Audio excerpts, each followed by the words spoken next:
رب زدنا علما. আসসালামু আলাইকুম ওয়া রাহমাতুল্লাহ। আসসালামু আলাইকুম ওয়া রাহমাতুল্লাহ। ওয়া আলাইকুম আসসালাম। আমার মোবাইলে দিয়ে লাইট লাগাই আমরা আগে নিচে মারলাম মোবাইল।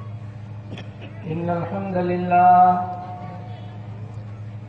নাহমাদুহু ওয়া নাস্তাঈনুহু ওয়া নাস্তাগফিরুহু ওয়া নাউযু বিল্লাহি মিন শুরুরি আনফুসিনা ومن سيئات أعمالنا من يهده الله فلا مضل له ومن يضلله فلا هادي له وأشهد أن لا إله إلا الله وحده لا شريك له وأشهد أن محمدا عبده ورسوله أما بعد أعوذ بالله من الشيطان الرجيم بسم الله الرحمن الرحيم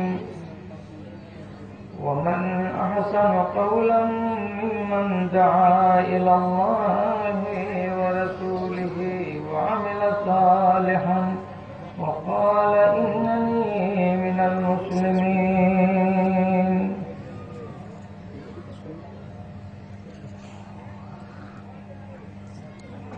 সূর্যের আলো চাঁদের কিরণ ফুলের গন্ধ সম হেরি মনোহর মহিমা তোমার ওগো মোর প্রিয়তম ওগো মোর প্রিয়তম ঝড় তুফানের প্রলয় দোলাই বর্ষার মেঘের বিজলি খেলায় মহাসিন্ধুর পূর্ণিমালায় ওয়ানাবিল বনপম হেরি মনোহর মহিমা তোমার ওগো মোর প্রিয়তম ওগো মোর প্রিয়তম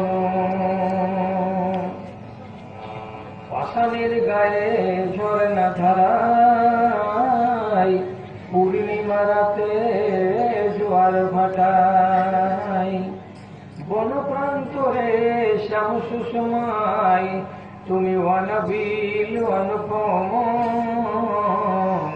হেরি মনোহর মহিমা তোমার ওগো মোর প্রিয়তম ওগো মোর প্রিয়তম।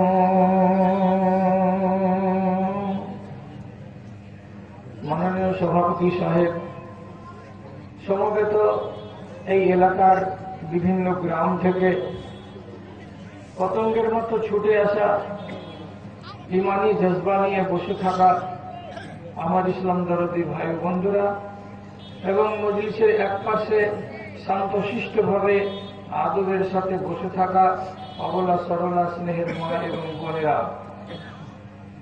আল্লাহর হাজার শুকরিয়া আদায় করি যে আল্লাহ রাব্বুল আলামিন পূর্ণ একটি বছর গত করে নেওয়ার পর আমাদেরকে এই প্রাঙ্গণে, এই ময়দানে এবং ঠিক ওই প্রতিষ্ঠানের উন্নতিকল্পে সমবেত হয়ে বিভিন্ন ওলামায়ে দ্বীনের মুখ থেকে এমন কিছু বয়ানাত শোনার আল্লাহ সুযোগ দিলেন যে সমস্ত বয়ানাত আমাদের ঈমানকে বৃদ্ধি করে, আমাদেরকে আখিরাতমুখী করে তোলে, আমাদের ইহলৌকিক জীবনকে বানিয়ে দেয়, আমাদের পরলৌকিক জীবনকে করে দেয়। সাধারণত হয় ফটিক কায়ুম হাজি দোকান কালেকশন করেন, সাধারণত হয় কায়ুম হাজি ফটিক তিনজনের দোকানটা কালেকশন করেন। এত সুন্দর বয়ানগুলো শোনার যে আমরা সুযোগ পেলাম, যে আল্লাহ আমাদের ব্যবস্থা দিলেন, তাকে রাজি করার উদ্দেশ্যে একটুখানি চেষ্টা করি, নিজের ঠোঁট দুটোকে একটু নাড়িয়ে আল্লাহর শুকর গুজারি করি। যদি একবার বলি মুহাব্বতের সাথে আলহামদুলিল্লাহ। তারপরে তার প্রেরিত রাসূল, মানবকুলের শ্রেষ্ঠ মানব, নবিকুলের শিরোমণি, বিপ্লবী জননেতা হযরত মুহাম্মদ মুস্তাফা সাল্লাল্লাহু আলাইহি ওয়াসাল্লামের উপর শত সহস্র দরুদ ও সালাম নাযিল হোক। আল্লাহুম্মা সাল্লি আলাইহি, আল্লাহুম্মা বারিক আলাইহি। বন্ধুরা, গোড়াতে একটা কথা শুনুন, তা হল শামসী নজরুল কলোনিতে প্রতি 15 দিন অন্তর একটা করে মেয়ে ছেলেদের সিটিং হয় 2 ঘন্টার জন্য। শামসী হাটখোলা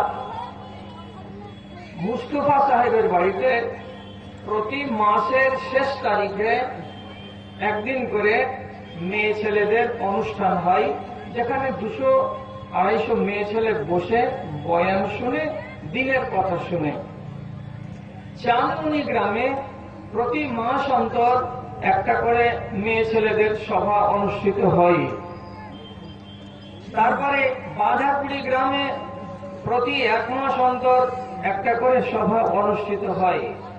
হরিশ্চন্দ্রপুরের পিপুলতলায় প্রতি 1 মাস অন্তর একটা করে মেয়ে ছেলেদের সভা মেয়ে ছেলেরা পরিচালনা করে।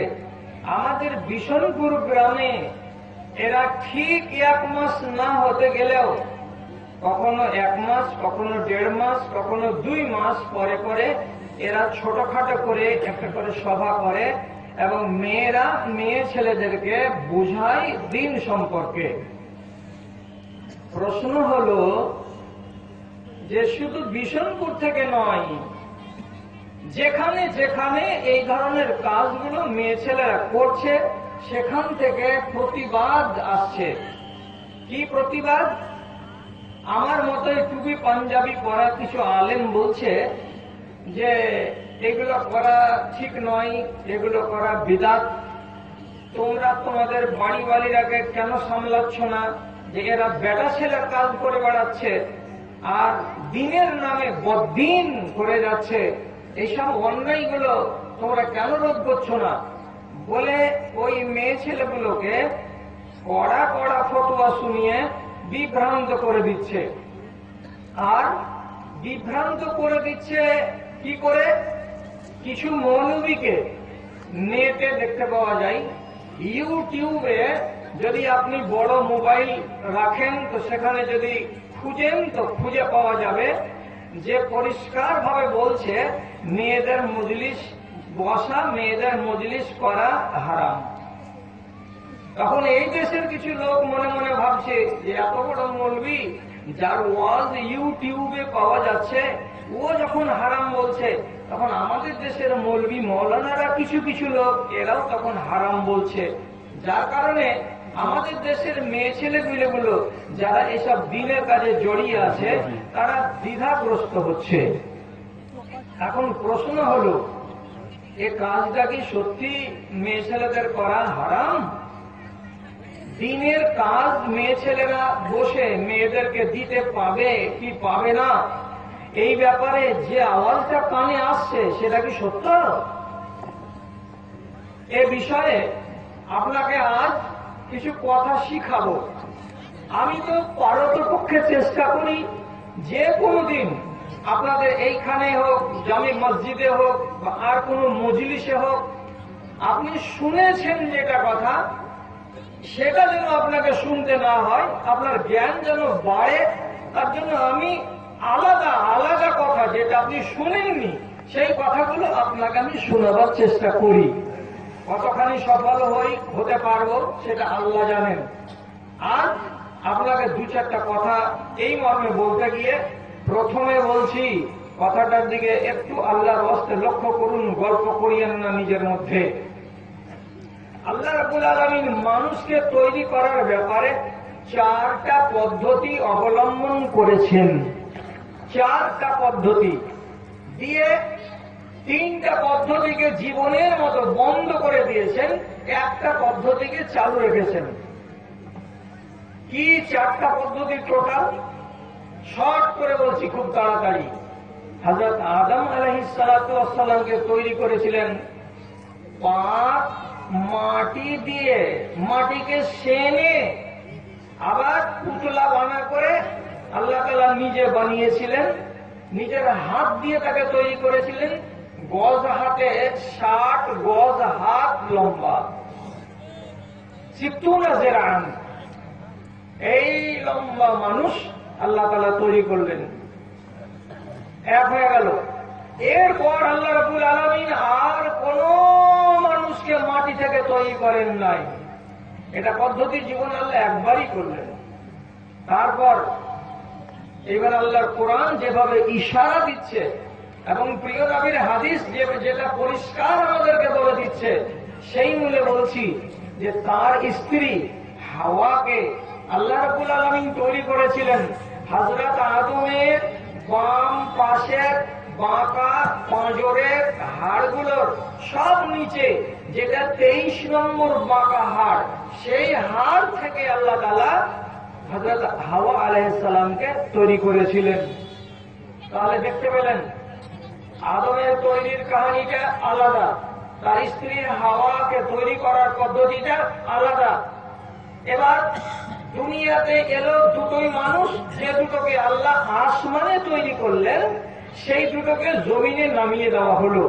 এবার এই দুজনের সংমিশ্রণে, একজন নর আর একজন নারীর সংমিশ্রণে আল্লাহ রাব্বুল আলামিন মানবের জন্ম শুরু করে দিলেন।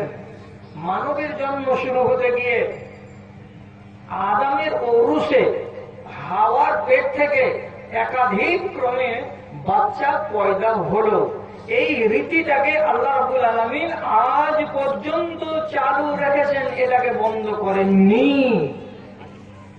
মাঝখানে আমাদের নবী জনাবে মুহাম্মদুর রাসূলুল্লাহ সাল্লাল্লাহু আলাইহি ওয়াসাল্লামের আবির্ভাবের মোটামুটি 700 বছর আগে একজন নবী দুনিয়াতে পাঠিয়েছিলেন, তার নাম ঈসা আলাইহিস সালাম। তার জন্মটাকে আল্লাহ তাআলা তৈরি করেছিলেন একটি মাত্র মেয়ে ছেলের পেট থেকে। তাকে কোনো বেটা ছেলে সংস্পর্শ করেনি, মেয়েটি কোনো বেটা ছেলের কাছে যায়নি, শারীরিক সম্পর্ক কায়েম করেনি, অথচ আল্লাহ তাআলা মারিয়ামের পেট থেকে হযরত ঈসাকে তৈরি করেছিলেন বিনা বাপে। এটা হলো 4 নম্বর পদ্ধতি। আল্লাহ তাআলা এই পদ্ধতিটাতে একটাই মানুষ তৈরি করেছেন, দেওয়ার পরে এটাকে বন্ধ করে দিয়েছেন, আর নেই দুনিয়াতে। এবার তাকান, নারী জাতিকে আল্লাহ তৈরি করেছেন এবং পুরুষ জাতিকে আল্লাহ তৈরি করেছেন। আল্লাহর কসম খেয়ে বলছি, এই দুজনের সৃষ্টির ব্যাপারে কোনো তফাৎ নাই, কোনো ফরক নাই, কোন রকমের দুইজনের জন্ম বৃত্তান্তের ভেতরে পার্থক্য নাই।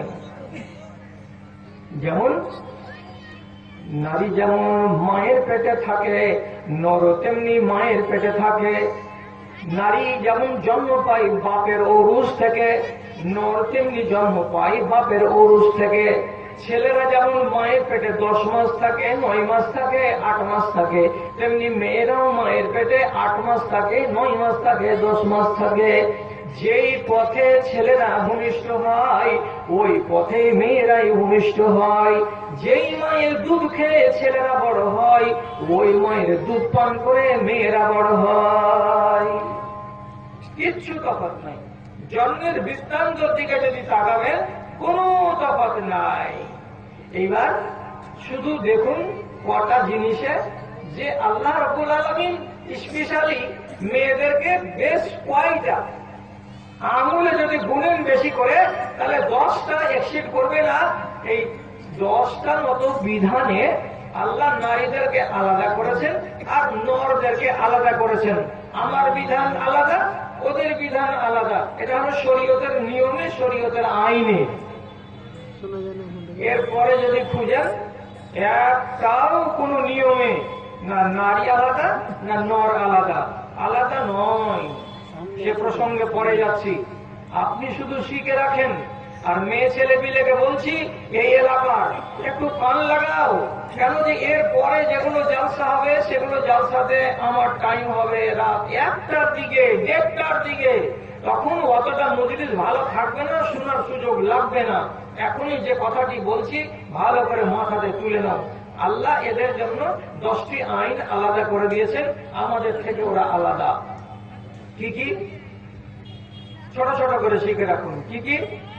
আল্লাহ রাব্বুল আলামিন নারী জাতিকে হযরতে হাওয়া থেকে শুরু করে আজ পর্যন্ত তাদের নসিবে লিখে দিয়েছেন, এরা যেদিন সাবালিকা হবে সেদিন তাদের জরায়ু থেকে, তাদের রহম থেকে, বাচ্চা দানি থেকে এক ধরনের মরা রক্ত বেরিয়ে আসবে। এটাকে আমাদের দেশওয়ালি বাংলাতে মাসিক বলা হয়। 4 দিন, 5 দিন, 6 দিন, যে কটা দিন একটা নারীর মাসিক নির্গত হবে তার জরায়ু থেকে, সেই 5টা দিন কোনো মেয়ে ছেলে, খেয়াল করবেন, কোনো মেয়ে ছেলে কোরআন মাজিদ পড়বে না, কোরআন মাজিদ পড়া তার চলবে না। তবে যেগুলো দোয়া আছে সে দোয়াগুলো সে বলতে পারে, মুখস্থ বলা যাবে, অসুবিধা হবে না। বাকি কোরআন মাজিদ সে পড়বে না। এমন পর্যন্ত কি কোরআন মাজিদটাকে নিজের হাত দিয়ে সেটাকে ছুঁতে পাবে না, তুলতে পাবে না। যদি কোনো মানুষ চাই যে তোমার কোরআনটা দাও, তাহলে পর্দা করে কাপড় দিয়ে কিংবা তৌলিয়া দিয়ে এইরকম করে কোরআন মাজিদটাকে আগে কাপড় চাপা দিয়ে তার উপরে যদি ধরে আপনাকে ধরিয়ে দেয় তো ধরিয়ে দিতে পারবে।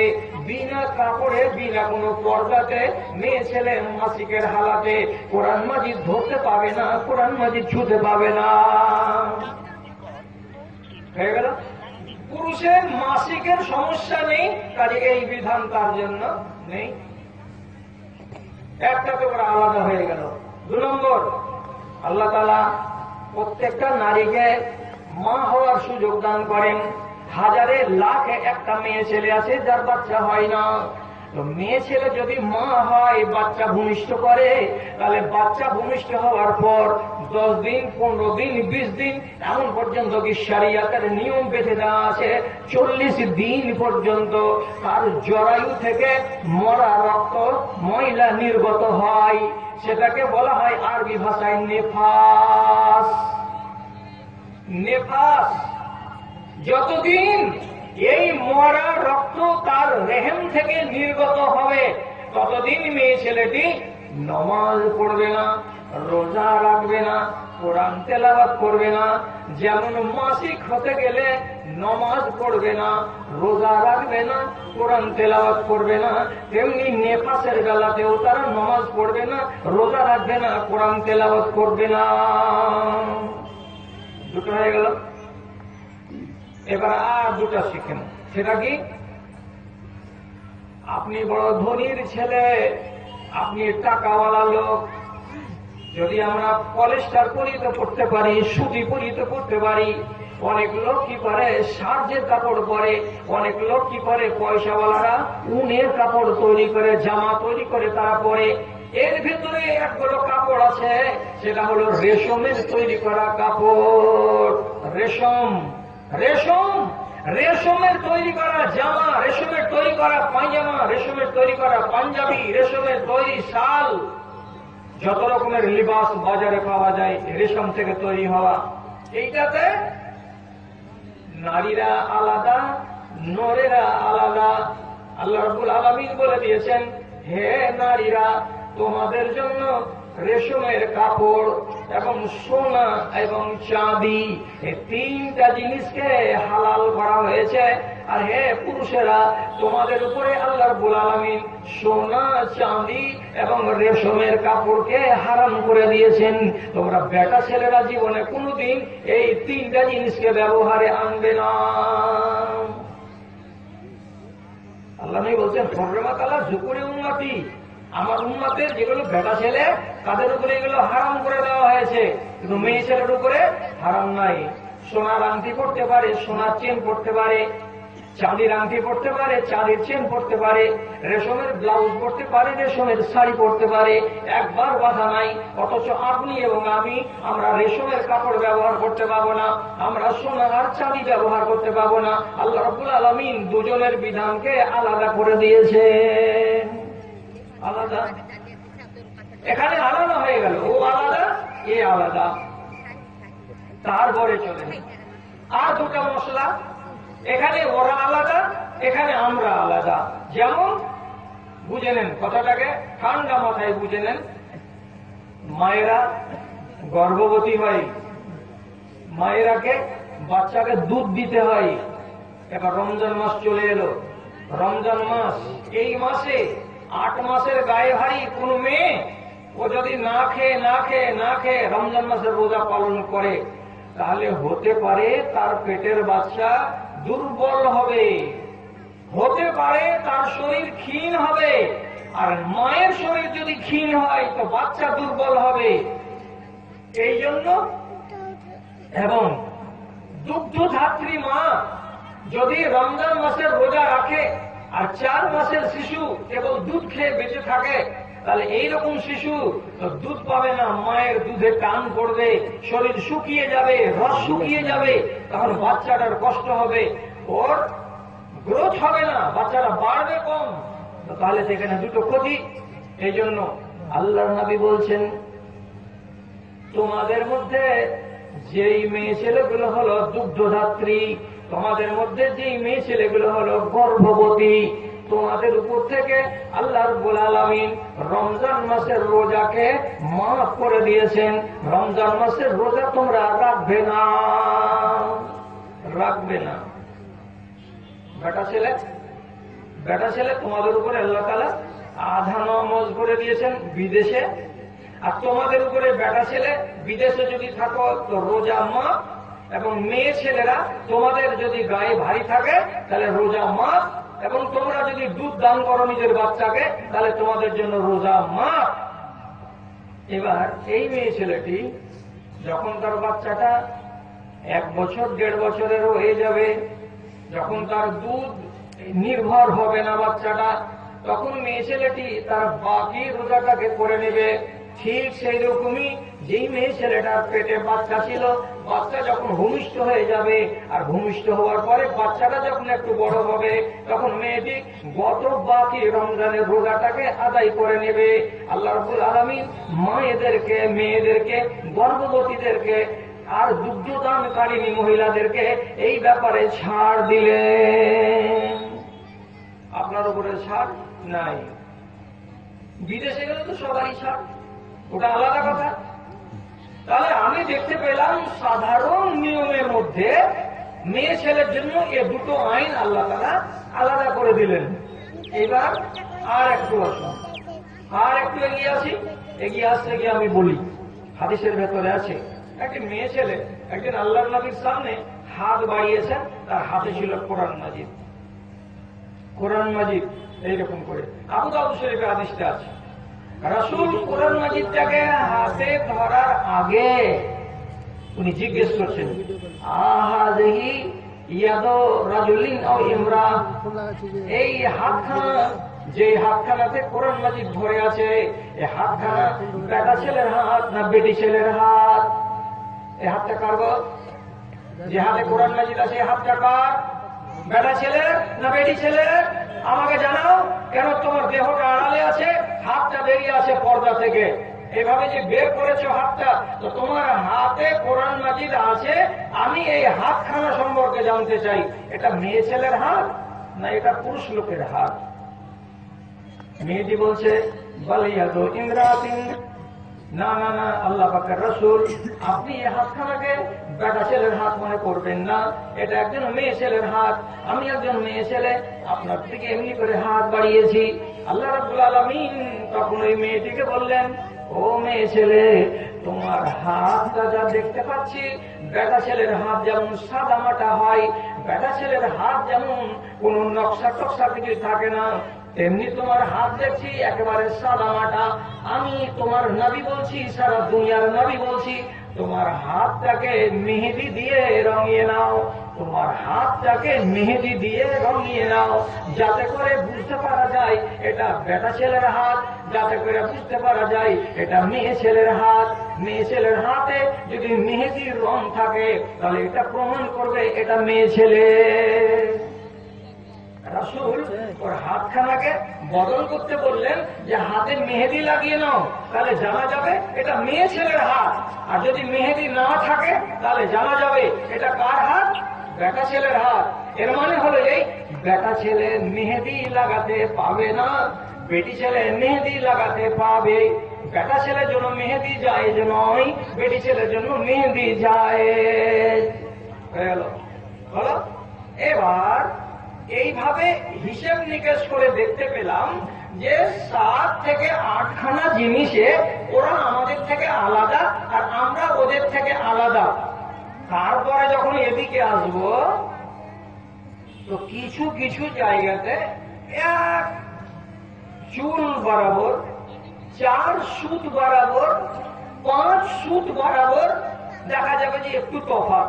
এটা তফাৎ নয় আসলে। কিন্তু যেমন আপনি যদি নামাজে দাঁড়ান তো আপনি ইমাম হলেন, সূরা বেশি জানেন, আপনি আগে হয়ে গেলেন আর আপনার পিছন দিকে 4-5টা লোক লাইনে দাঁড়ালো, আপনি ইমাম হয়ে ইমামতি করলেন, নামাজ পড়ালেন। এবার মেয়ে ছেলেরা 4-5 জন বাড়িতে জমা হয়েছে, ওরা এক জায়গাতে জামাত করে নামাজ পড়বে। কি করে নামাজ পড়বে? খেয়াল করুন, খেয়াল করুন।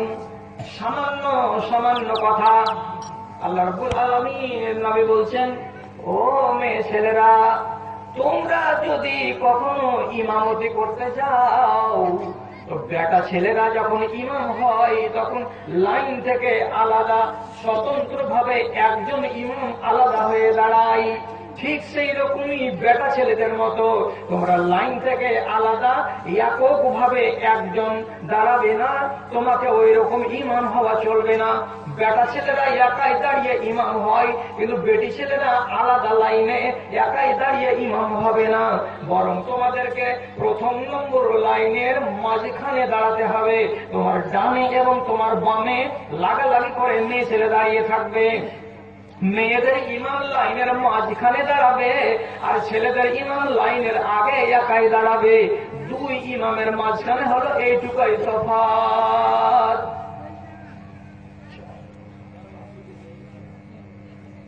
তাহলে ইমামতি করতে গেলে এটুকা তফাৎ হয়ে গেল। একটু আওয়াজ দেন ভাইরা, গোড়া থেকেই আপনারাকে আজকে কিন্তু জল পড়া সাপের মতো লাগছে। হাবিবুর রহমান এত বললো কিন্তু কিছু হলো না। আমি যতটি কথা বললাম এখন পর্যন্ত এই তফাৎ সম্পর্কে 7-8টা কথা আপনাদের মগজে যদি যে থাকে তো আমি জিজ্ঞেস করছি, একবার বলুন উত্তর দিয়ে যে হ্যাঁ মগজে গেছে। বলুন গেছে? হ্যাঁ বলুন গেছে, গেছে। আর একটা ছোট করে শুনুন। আপনি এদের আমাদের জুমা মসজিদে দেখতে পাই কত জায়গায়, আরো দেখতে পাই কত জায়গায় কি করে, 2 জন নামাজ পড়ছে, ইমাম দাঁড়িয়েছে, প্রথম একজন এলো তো ডান দিকে দাঁড়ালো, আর একজন যদি এলো ইমামের বাম দিকে সে দাঁড়িয়ে গেল, ইমামও দাঁড়িয়ে আছে মাঝখানে, এর একটা ডান দিকে এদিকে একটা বাম দিকে, নামাজ চলছে। এটা হলো লেডিস নামাজ, এটা হলো বেটি ছেলের নামাজ। এই নামাজটাকে একদল আলেম বলেছেন হবে না। রং ধরো বিশনপুরের লোক আর এই অঞ্চলের লোক যারা যারা আছো, যারা এইরকম ইমামতি করো, তাদেরকে বলছি এইরকম ইমামতি করার নামাজ আপনার দুরুস্ত নয়, এই নামাজটা হবে না। আবার একজন লোক নামাজে দাঁড়িয়ে আছে, আমি দাঁড়িয়েছি, আমার পাশে ডান দিকে আপনি দাঁড়ালেন, ঠিক আছে, আর একজন লোক চলে এলো, ও আমার বাম দিকে দাঁড়িয়ে গেল। এইভাবে আমরা 3 জন লোক নামাজে দাঁড়িয়ে আছি, আমি ইমাম, আমার ডানে আর আমার বামে 2 জন মুক্তাদি। যদি বেটা ছেলের নামাজ হয় তো ফাসেদ, যদি বেটি ছেলের নামাজ হয় তো ঠিক। কথা বুঝা গেল? বুঝা গেল? তাহলে কি করতে হবে? হযরত জাবেরের হাদিস, আল্লাহ পাকের নবী তার যুগে কি করেছিলেন, এই ঘটনায় ঘটলো। একজন এলো, নবীজির বাম দিকে দাঁড়িয়ে গেল, প্রথমে এসে বাম দিকে দাঁড়িয়ে গেল, রাসূলকে এইভাবে ধরলেন, পিছন দিক দিয়ে দিয়ে ডান দিকে টেনে করে দিলেন, ডানে হয়ে গেল। আর একটা লোক এলো, বাম দিকে এসে দাঁড়িয়ে গেল, তখন আল্লাহ রাসূল 2 জনকে 2 হাত এরকম করে পিছন দিকে ঠেলে দিলেন, যে বলেন ইশারাতে ইশারাতে পিছন দিকে গিয়ে দাঁড়াও, আমার সাথে দাঁড়াতে হবে না। এটা হলো বেটা ছেলের নামাজ, আর ওটা হলো বেটি ছেলের নামাজ। নামাজে এইটুকু তফাৎ আল্লাহ রাব্বুল আলামিন করে দিয়েছেন। তারপরে আরেকটা শুনুন, অনেক কথা বলতে হবে। ইব্রাহিম ডাক্তার বলছে 2 ঘন্টা, কিন্তু পেট কাটা মানুষের 2 ঘন্টা চলে না। আমি চালাবার চেষ্টা করছি, যেহেতু এটা গ্রাম, আমি ডুপ্লিকেশি করবো না ইনশাআল্লাহ, যতদূর হচ্ছে হোক। আরেকটা মসলাতে জেনে রাখুন, নামাজে যদি ভুল হয়ে যায় বেটা ছেলের, নমাজে যদি ভুল হয়ে যায় বেটা ছেলের, 2 রাকাত নমাজ পড়ার পরেও ইমাম সাহেব তাশাহুদে না বসে জুট করে খাড়া হতে গেছে, আপনাকে কি বলতে হবে? কি বলতে হবে? সুবহানাল্লাহ। ঠিক, বেটি ছেলে যদি ইমাম ভুল করে, এই রকমের যদি ভুল তার দ্বারা হয়ে যায়, তো বেটি ছেলের ইমামকে ঠিক করার জন্য মেয়ে ছেলে সুবহানাল্লাহ বলতে পারবে না, বরং মেয়ে ছেলেকে আল্লাহ রাব্বুল আলামিন আলাদা কানুন দান করেছেন। তা হলো এই, এমনি করে বাম হাতখানাকে সামনে তুলে ডান হাত দিয়ে এইভাবে বুকাবুকি করে নয়, ডান হাতের এই বাম হাতের উপর দিকে ডান হাতের এই তালু দিয়ে জোর করে ঠক করে একটা বাড়ি দেবে। যদি একটা বাড়িতে কাজ হয় তো হবে, তাহলে আর একটা বাড়ি ঠক করে লাগাবে। বাম হাতের উপর অংশে ডান হাতের তালু দিয়ে আওয়াজ লাগাবে। আর এই আওয়াজটা যদি তৈরি হয়, তাহলে মহিলা ইমামকে জেনে নিতে হবে আমার দ্বারাই ভুল হচ্ছে, আমি সংশোধিত হই। হলো, হয়ে গেল। আর যাচ্ছি না, আরো আছে মশলা কয়টা। তো ওই যে বলেছি 4 সুদ 6 সুদ করে তফাৎ আছে, এটা কোনো মেজর কথা নয়, বড় কথা নয় বলে বাদ দিলাম। এবার আপনাকে বলছি, এটিকে বাদ দেওয়ার পরে আর বাকি কোন বিধিবিধানে মেয়ে ছেলে কি আলাদা আছে? যেমন মেয়ে ছেলে হজে বেরিয়েছে, আপনি আমার গ্রাম থেকে হজে বেরিয়েছেন, হ্যাঁ না বলুন? মেয়ে ছেলে যে তালবিয়াটা পড়বে সেটা কি আলাদা, আর বেটা ছেলে যেটা তালবিয়া পড়বে সেটা কি আলাদা? আমরা দুটোই তালবিয়া। তালবিয়া মানে কি? দুয়াটা, ওই যে দুয়াটা বলে লব্বাইক আল্লাহুম্মা লব্বাইক। আপনি একটু হ্যাঁ না বলুন। মেয়েদের আলাদা আছে? মেয়েদের আলাদা না, ছেলেরা যেটাই বলবে মেয়েরা ওটাই বলবে। যদি জাহাজে যেতে হয়, এরোপ্লেনে, রাস্তাতে এহরাম বাঁধার জায়গা নেই, কলকাতা বিমানবন্দরে দমদমে এহরাম বাঁধতে হবে। এহরাম বাঁধার নিয়ম কি? বেটা ছেলে হলে গোসল করে নেবে, বেটি ছেলে হলেও গোসল করে নেবে। বেটা ছেলে হতে গেলেও বগলের চুল পরিষ্কার করে নেবে, মেয়ে ছেলে হতে গেলেও তাকে বগলের চুল পরিষ্কার করে নিতে হবে। বেটা ছেলে হতে গেলেও তার যৌনাঙ্গের চুল পরিষ্কার করে নিতে হবে, মেয়ে ছেলে হতে গেলেও তাকে যৌনাঙ্গের চুল পরিষ্কার করে নিতে হবে। নেওয়ার পরে তাকে নতুন করে বেটা ছেলের ইহরামের কাপড়, যেহেতু দুটোই হলো সাদা বিনা সেলাইয়ের হবে, কিন্তু বেটি ছেলে এরা পর্দার যা, এদের জন্য আল্লাহ রাব্বুল আলামিন দুটো করেন নাই, বরং এদের যেটা পোশাক গায়ে চিরদিন থাকে সেই পোশাক গায়ে থাকবে। যদি পারে তো সাদা পরে, আর যদি না পারে তো যেটাই আছে সেটাই থাকবে। ওদের পোশাকে আল্লাহ রাব্বুল আলামিন পরিবর্তন করবেন না। এবার 2 রাকাত নামাজ সুন্নাত আদায় করতে হবে, আমাকেও 2 রাকাত নামাজ আদায় করতে হবে সুন্নাত, তাদেরকেও। তারপরে নিয়াত বেঁধে দাঁড়াতে হবে, আর নিয়াত করার পরে তাকে মুখ দিয়ে উচ্চারণ করে বলতে হবে। আমি যেমন করে বলবো, একটা মেয়ে ছেলেকেও এমনি করে বলতে হবে। লব্বাইক বিহাজ্জাতিন লব্বাইক আল্লাহুম্মা লব্বাইক লব্বাইক লা শারীকা লাকা লব্বাইক ইন্নাল হামদা ওয়ান নি'মাতা লাকা ওয়াল মুলকু লা শারীকা লাকা। ওর যা নিয়ম আমার তা নিয়ম, ও যা করবে আমিও তাই করব।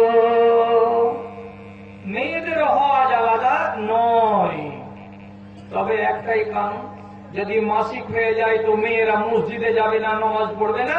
তেমনি যদি হজে গিয়ে কোনো মেয়ে ছেলের মাসিক হয়ে যায় তো কাবা শরীফে ঢুকবে না, বাইরে হোটেলে যেখানে থাকার জায়গা ওখানেই থাকবে। এটা মসজিদ, এখানে আসা চলবে না। একই জিনিস এখানে তো কোনো তফাৎ নাই।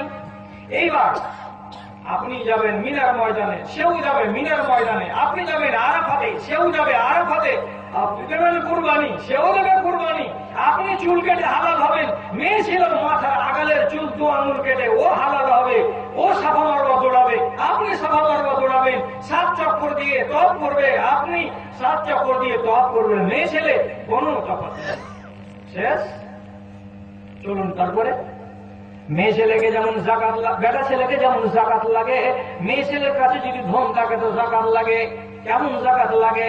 মেয়ে ছেলের কাছে সোনা চাঁদি আছে, সে সোনা চাঁদির যাকাত দেবে। আপনার কাছে যদি কেনা সোনা চাঁদি থাকে, কেনা সোনা চাঁদি বাড়িতে রেখে দিয়েছেন, যেটা তার নিয়ম হলো সে অনুযায়ী আপনাকে সোনা চাঁদির যাকাত দিতে হবে। 87 গ্রাম সোনা যদি বেটি ছেলের হয় ওকে যাকাত লাগবে। তেমনি একটা বেটা ছেলে যদি 87 গ্রাম সোনা হয় তাহলে তাকে যাকাত দিতে হবে। এইরকমই একটা বেটা ছেলে, তার কাছে যদি কেনা চাঁদি থাকে, এগুলো ব্যবহারের নয়, 756 গ্রাম চাঁদি তার কাছে যদি থাকে, তাহলে বেটা ছেলেকে যেমন জাকাত লাগবে তেমনি মেয়ে ছেলেটাকেও জাকাত লাগবে। ওর রেট হলো কি 40 ভাগের 1 ভাগ, আপনার ওর রেট হলো 40 ভাগের 1 ভাগ। আলাদা ওর নয়, আলাদা আমার নয়। তাহলে এদিকে ঠিক একই হয়ে গেল। এবার একটু আওয়াজ দেন। বাংলাদেশের বক্তারা কথা বলছে তো ঠিক না ভাই ঠিক, খালি ঠিক না ভাই ঠিক, কারণ সমস্ত জনগণ এরকম করছে, আর আপনি চুপচাপ বসে থাকছেন। মেয়ে ছেলেদের নামাজ আর বেটা ছেলেদের নামাজ দুই না এক? অধিকার জলবরটি শুনছি, মেয়ে ছেলেদের নামাজ দুই না এক? এক এক মেয়ে ছেলের নামাজ এক। কোন রাকাতে তফাৎ আছে? নেই। কোন বেতরে তফাৎ আছে? নেই। তাহাজ্জুদের নামাজ আছে? নেই। টাইমে তফাৎ আছে? নেই। আড়াই করবার কালে কোন তফাৎ আছে? না, নেই। তবে হানাফিদের মধ্যে আছে, বেটি ছেলে বেটা ছেলের মতো করে নামাজ পড়বে না। কেমন কেমন করে নামাজ পড়বে? সামি আল্লাহু লিমান হামিদা বলবে, রুকুও করবে, আর যখন সিজদা যাবে, তো সিজদা দেওয়ার কালে পুরুষদের মতো করে এইভাবে হাত পাড়বে, তারপরে হাঁটু রাখবে, তারপরে পেছন দিক থেকে এইরকম করে উড়াল করে দিয়ে সেজদা করবে। না, বেটি ছেলে এরকম করে করতে পারবে না।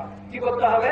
ঘরোয়া বাংলাতে বলছি, বেটি ছেলে যখন সেজদাতে যাবে তখন ধস মস করে লাড়ু সাড়ু হয়ে বসে যাবে, আর বসে যাওয়ার পরে লাড়ু সাড়ু হয়ে জমিনে কপালটাকে রেখে দেবে, পাছাটা খবরদার ছাড়বে না, পাছা ছাড়বে না, হাত দুটা জমিনে লেগে থাকবে।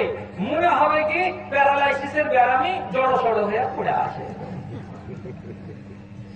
ঠিক হয়ে বসবে না, ঠিক হয়ে উঠবে না। ওই রকম বেটা ছেলে যেভাবে নামাজ পড়ে ওইভাবে নামাজ পড়বে না, ওরাকে এইরকম করে নামাজ পড়তে হবে। কি জন্য এগুলো কথা দেওয়া হলো? কোথায় একটা জাল ন্যাংরা পা ভাঙা হাদিস পেয়েছে, ওইটাকেই নিজেদের দলিল মনে করে বলছে বেটা ছেলের নামাজ আলাদা, বেটি ছেলের নামাজ আলাদা। অথচ সহিহ হাদিস প্রমাণ করছে যে মেয়ে ছেলের নামাজ আর বেটা ছেলের নামাজে কোন তফাৎ নাই, এক নামাজ। তাহলে এবার নামাজের টাইম এক, নামাজের রাকাত এক, শুধু এইটুকু তফাৎ। কি তফাৎ? যখন আজান পড়ে যাবে তখন বেটা ছেলেরা বাড়িতে নামাজ পড়বে না, আজান যেখান থেকে হলো সেখানে গিয়ে তারা জামাতে নামাজ আদায় করবে। মসজিদে গিয়ে বেটা ছেলেদেরকে নামাজ আদায় করতে হবে। আজান শোনার পরেও যদি ঘরের কোনাতে ঘর কোন নামাজি হয় তাহলে পরে সেই নামাজটা তার কবুল হবে না। তবে যদি অনিবার্য কোনো ওজোর থাকে, কোনো যদি অসুবিধা থাকে তাহলে সেটা কবুল হবে। আর বিনা ওজোরে আজান শোনার পরে যদি বাড়িতে বেটা ছেলে নামাজ আদায় করে তার নামাজটা সহি হবে না। এটা হলো বেটা ছেলের নিয়ম। আর বেটি ছেলের নিয়ম হলো কি? আজান শুনেছে, শোনার পরে সে যদি চলে যায় মসজিদে, বেটা ছেলে ইমামের পেছন দিকে নামাজে দাঁড়াই। আর যদি সিস্টেম থাকে সেখানে এটাই নিয়ম থাকে যে আরো 20 জন 30 জন মেয়ে ছেলে আসছে, তাহলে পরে সেও যাবে, মসজিদে যেতে তাকে বারণ করা যাবে না। বেটা ছেলে ইমামের পেছন দিকে সে দাঁড়াবে, আর দাঁড়িয়ে তারা নামাজ আদায় করবে। তবে আল্লাহর নবী জনাবে মুহাম্মদুর রাসূলুল্লাহ সাল্লাল্লাহু আলাইহি সাল্লাম বলেছেন, মেয়েদের নামাজ বাড়িতে সব থেকে উত্তম, মেয়েদের নামাজ বাড়িতে পড়া সব থেকে ভালো। অতএব এইখানে ওদের প্লাস পয়েন্ট আছে কি, যে মসজিদ যেতেও পারে, আর মসজিদ না গিয়ে যদি বলে বাড়িতেই নামাজটা পড়বো, তাহলে বাড়িতে নামাজ পড়তে পারে। বাড়িতে নামাজ পড়াটাই তাদের ভালো। এবার নামাজের হিসাবটা আমাদের মিলা হয়ে গেল। তাহলে তারপরে আর কি এমন বিধান আছে যে যেগুলো বিধানে আলোচনা করতে গিয়ে মেয়ে ছেলেকে আলাদা করব? আর বেশি ক্ষুদ্রা খাতিরি না করে যদি আমি মেন কথাতে চলে আসি, এবার কি যে আমার মারহুম নানা আব্দুল আলিম ডিলারের একটা বৌমা, বিশনপুর গ্রামে জামাতের কাজ করে আর ওর কিছু হেল্পার আছে। এখন ওকে যদি রোজ কেউ খোঁচা দেয় যে নমাজ পড়া শিখাতে যাচ্ছিস, দোয়া শিখাতে যাচ্ছিস, এইগুলো তোকে কে বলেছে, কোন মৌলবি বলেছে এগুলো করা ঠিক নয় আর ওগুলো করা ঠিক নয় বলে যদি ওকে রোজ আল লাগায়, তাহলে মেয়ে ছেলেটি বিনা টাকাতে ফ্রি সার্ভিস দিচ্ছে দিনের নামে, ও করতে পারবে?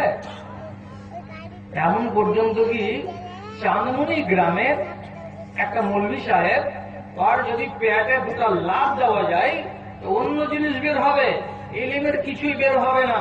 সে আবার বড় করে ফতোয়া দিয়েছে কি, যার মাইয়া এই কাজে যাচ্ছে ও মাইয়া তো জাহান্নামে যাবেই, আর মদটাকেও জাহান্নামে যেতে হবে। তখন ওর স্বামীটা বলছে, হ্যাঁ তোর লেগে আমি জাহান্নামে যাব, তোর কেন ভেঙে দেবো যদি আজ থেকে ওই কাজে গেছিস তো।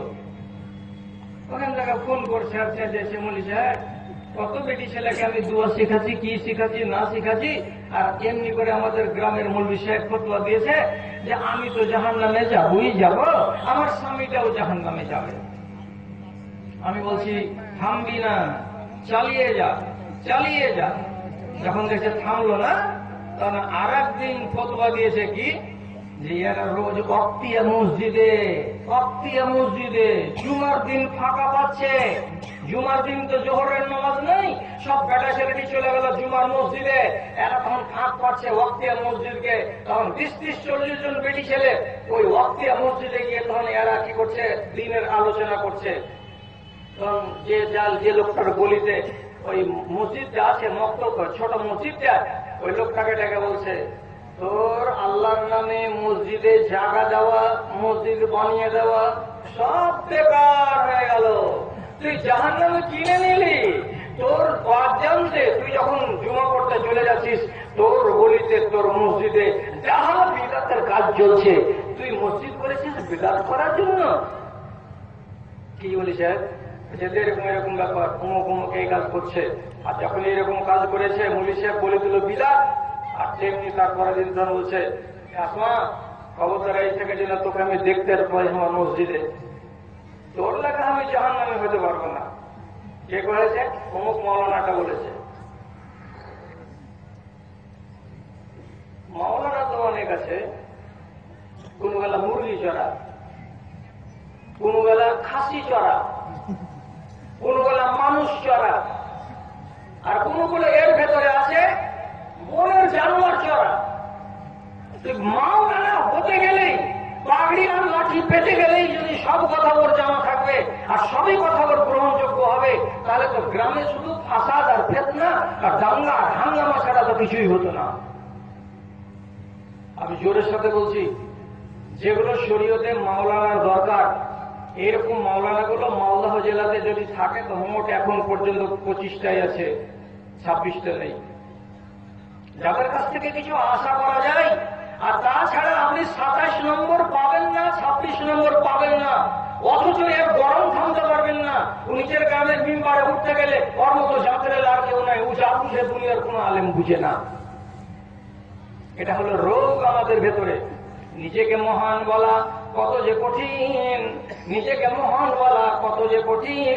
খবর কি আলেমেরা রেখেছে, হিজরের পিছে চলে মুসা সারাদিন, হিসাবটা ভালো করে বুঝেছে, হিসাবটা ভালো করে বুঝেছে। তথাপি আলেম কুলে পুগা দিয়ে তাই ঘটনাকে মনে কেহ রাখে নাই। রাশি রাশি নেকিগুলো কয়লার মতো জ্বলে নিমেষে হয়ে যাবে ছাই। যা শর্টের উপরে কথা, মেয়ে ছেলেরা দিনের কথা বুঝাবার জন্য কোন এক জায়গাতে জমা হয়ে মা বোনেদেরকে বুঝাতে পাবে না, এটা হলো মেন কথা। এটার উপরে এবার শুনুন, কোরআন মাজিদে আল্লাহ তাআলা যত বিধান দিয়েছেন শব্দ ব্যবহার করেছেন বেটা ছেলের, শব্দ ব্যবহার করেছেন বেটা ছেলের। মেয়ে ছেলের শব্দটাকে লিঙ্গে, লিঙ্গে বলছি, স্ত্রী লিঙ্গে ব্যবহার করেননি আল্লাহ তাআলা। কেন? পুরুষের সম্মান বেশি বলে পুরুষ লিঙ্গ দ্বারা আল্লাহ রাব্বুল আলামিন সবগুলো বিধানকে নাযিল করেছেন। তবে কয়েকটা জায়গা আছে যেখানে একবারে স্পেশালি একদম নির্দিষ্ট করে আল্লাহ তাআলা মেয়েদেরকে বলেছেন। বাদবাকি যতগুলো বিধান আছে কোরআন মাজিদে সব সাধারণ নিয়মে, সাধারণ আইনে, সাধারণ শব্দে আল্লাহ তাআলা বলেছেন। তর্জমা তোমরা আগে করতে হবে। বিশনপুর গ্রামের মানুষ এক একটাকে আলেম হয়ে যেতে হবে। আল্লাহ তাআলা কোরআন মাজিদে 80 থেকে 82 বার বলেছেন বাংলাতে নামাজ কায়েম করো। কি বলেছেন বাংলাতে? বললাম কি বলেছেন? নামাজ কায়েম করো। শব্দটা আরবিতে বলছি, ওয়াকিমুস সালাত, তোমরা নামাজ কায়েম করো। কথা বলো, আল্লাহর কসম দিয়ে বলছি, কথা বলো, তোমরা নামাজ কায়েম করো। এতে বেটা ছেলে শুধু আছে না বেটি ছেলে আছে? দুদলই আছে, দুদলই আছে। তাহলে দুদলের জন্য বিধান হয়ে গেল। তারপরে আল্লাহ তাআলা বলছেন ওয়াতুজ যাকাত, তোমরা যাকাত আদায় করো, যাকাত আদায় করো। তাহলে যাকাত আদায় কারা করবে? শুধু বেটা ছেলে করবে না মেয়ে ছেলেরাও করবে? আল্লাহর আইন হলো জেনারেল আইন। মেয়ে ছেলেকে আল্লাহ বলছেন যাকাত দাও, বেটা ছেলেকেও আল্লাহ তাআলা বলছেন তোমরা যাকাত দাও। সমান সমান। এবার রোজার আয়াত পড়ছি, রোজার। ইয়া আইয়ুহাল্লাযীনা আমানু কুতিবা আলাইকুমুস সিয়ামু কামা কুতিবা আলাল লাযীনা মিন ক্বাবলিকুম লাআল্লাকুম তাত্তাকুন। হে ঈমানদারগণ, তোমাদের উপরে রোজাকে ফরজ করা হয়েছে, তোমাদের উপরে রোজাকে ফরজ করা হয়েছে, তোমাদের উপরে রোজাকে ফরজ করা হয়েছে। তোমাদের বলতে শুধু বেটা ছেলে না, কথা বলুন, শুধু বেটা ছেলে না। তাহলে এর মধ্যে কে ঢুকে আছে? মহিলা ঢুকে আছে। অতএব বেটা ছেলের উপরে যদি রোজা ফরজ হয় তাহলে মেয়ে ছেলেদের উপরেও রোজা ফরজ। আল্লাহ তাআলা এমন শব্দ ব্যবহার করলেন যে এই শব্দটার ভেতরে ভাবে ঢুকে আছে। এইবার আল্লাহ তাআলা বলছেন কোরআন মাজিদে ওয়ামান আহসানু কাওলাম মিম্মান দাআ ইলাল্লাহি ওয়া আমিলা সালিহান ওয়া ক্বালা ইন্নানি মিনাল মুসলিমিন। এর থেকে আর ভালো কথা কার হবে? এর থেকে আর ভালো কথা, উত্তম কথা কার হবে? যে আল্লাহ রাব্বুল আলামিনের দিকে মানুষকে ডাকে, যে আল্লাহ রাব্বুল আলামিনের দিকে মানুষকে আহ্বান করে এবং সে নিজে বলে আমি হলাম একজন মুসলমান। এর থেকে ভালো কে হবে? যে আল্লাহর দিকে আহ্বান করে এবং সে নিজেকে বলে মুসলমান। তাহলে ভালো কথা যে বলে এর থেকে ভালো মানুষ কেউ নাই। তাহলে ভালো কথা কে বলে? শুধু বেটা ছেলে বলে। তারা করো, শুধু বেটা ছেলে ভালো কথা বলে, মেয়েরা বলে না। যদি কোনো মৌলবি বলে এটা আয়াত খালি বেটা ছেলের লেগে, বেটি ছেলের জন্য নয়, তাহলে বেটি ছেলে ভালো কথা বলতে পারবে না। তোমার কথা অনুযায়ী বেটি ছেলে ভালো কথা বলতে পারবে না। কেমন? নিজের বেটিকে যদি বলে এ রহিমা মাথায় কাপড় দে, বলতে পারবি না কেন? যে ভালো কথা কে বলবে? বেটা ছেলেটা বলবে। ও যদি বেটিকে বলে খবরদার সাইকেলে চড়বি না, না বলতে পারবে না। কে বলবে? তোর বাপ বলবে। বাপ বেটা ছেলেও বলবে। তুই বেটি ছেলে কেন বলতে যাবি? যদি তো তার মেয়েটা কি করে এমন টাইট ফিট জামা কাপড় পরে যাতে তার আবরু রক্ষা না হয়, সেই টাইমে যদি মা তাকে বলে বেদিরে ঢিলে ঢালা কাপড় পর, এগুলো কাপড় পরা তো চলবে না, বলছে না তুই কথা বলতে পারবি না। কেন বলতে পারবি না? এটা হলো মেয়ে ছেলের ব্যাপার, আর বলতে পারবে বেটা ছেলে। এমন কথা নয়, মেয়ে ছেলেও ভালো কথা বলবে এবং বেটা ছেলেরাও ভালো কথা বলবে। তো আমার আহসানু কাওলান, এর থেকে কার কথা ভালো? যে আল্লাহর দিকে আহ্বান করে। একজন মেয়ে যদি আহ্বান করে এর থেকে ভালো কথা আর কার? একজন ছেলে যদি আহ্বান করে এর থেকে ভালো কথা আর কার? যে নিজেকে বলছে আমি তো বলছি, কিন্তু সে সাথে সাথে আমি হলাম একজন মুসলমান। তাহলে মেয়ে ছেলেও ভালো কথা বলবে, এই আয়াত থেকে প্রমাণ হয়ে গেল। আবার আল্লাহ তাআলা অন্য জায়গাতে বলছেন ওয়ালতাকুম মিনকুম উম্মাতুন ইয়াদউনা ইলাল খায়র, তোমাদের মধ্য থেকে একটা দল হবে যেই দলটা মানুষকে ভালো কাজের দিকে ডাকবে আর মন্দ কাজ থেকে বাধা দান করবে। খেয়াল করেন, আয়াতের দিকে লক্ষ্য করেন। তোমাদের মধ্য থেকে কিছু লোক হবে যেই লোকগুলো ভালো কাজের জন্য মানুষকে ডাকবে আর মন্দ কাজ থেকে মানুষকে বারণ করবে, নিষেধ করবে। তোমাদের মধ্যে কিছু লোক হবে। লোক বলতে গেলে শুধু বেটা ছেলেকে বুঝাই না, তার ভেতরে মেয়ে ছেলেও থাকে। কি বুঝছেন? লোক মানে কি? লোক মানে মানুষও লোক, বেটা ছেলে লোক, বেটি ছেলে লোক।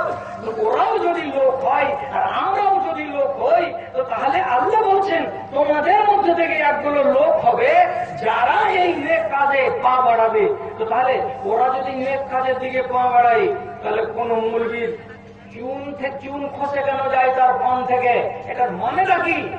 বেশি বুঝে ফেলেছে নাকি মৌলবীরা? আর আমাদের এলাকা থেকে ওই শুনগুনি আমার কানে যাচ্ছে, আমি খুঁড়ে খুঁড়ে জানতে পারছি যে তাদেরকে বারণ করা হচ্ছে। কে বারণ করছো? আমাকে চিরকুট দাও।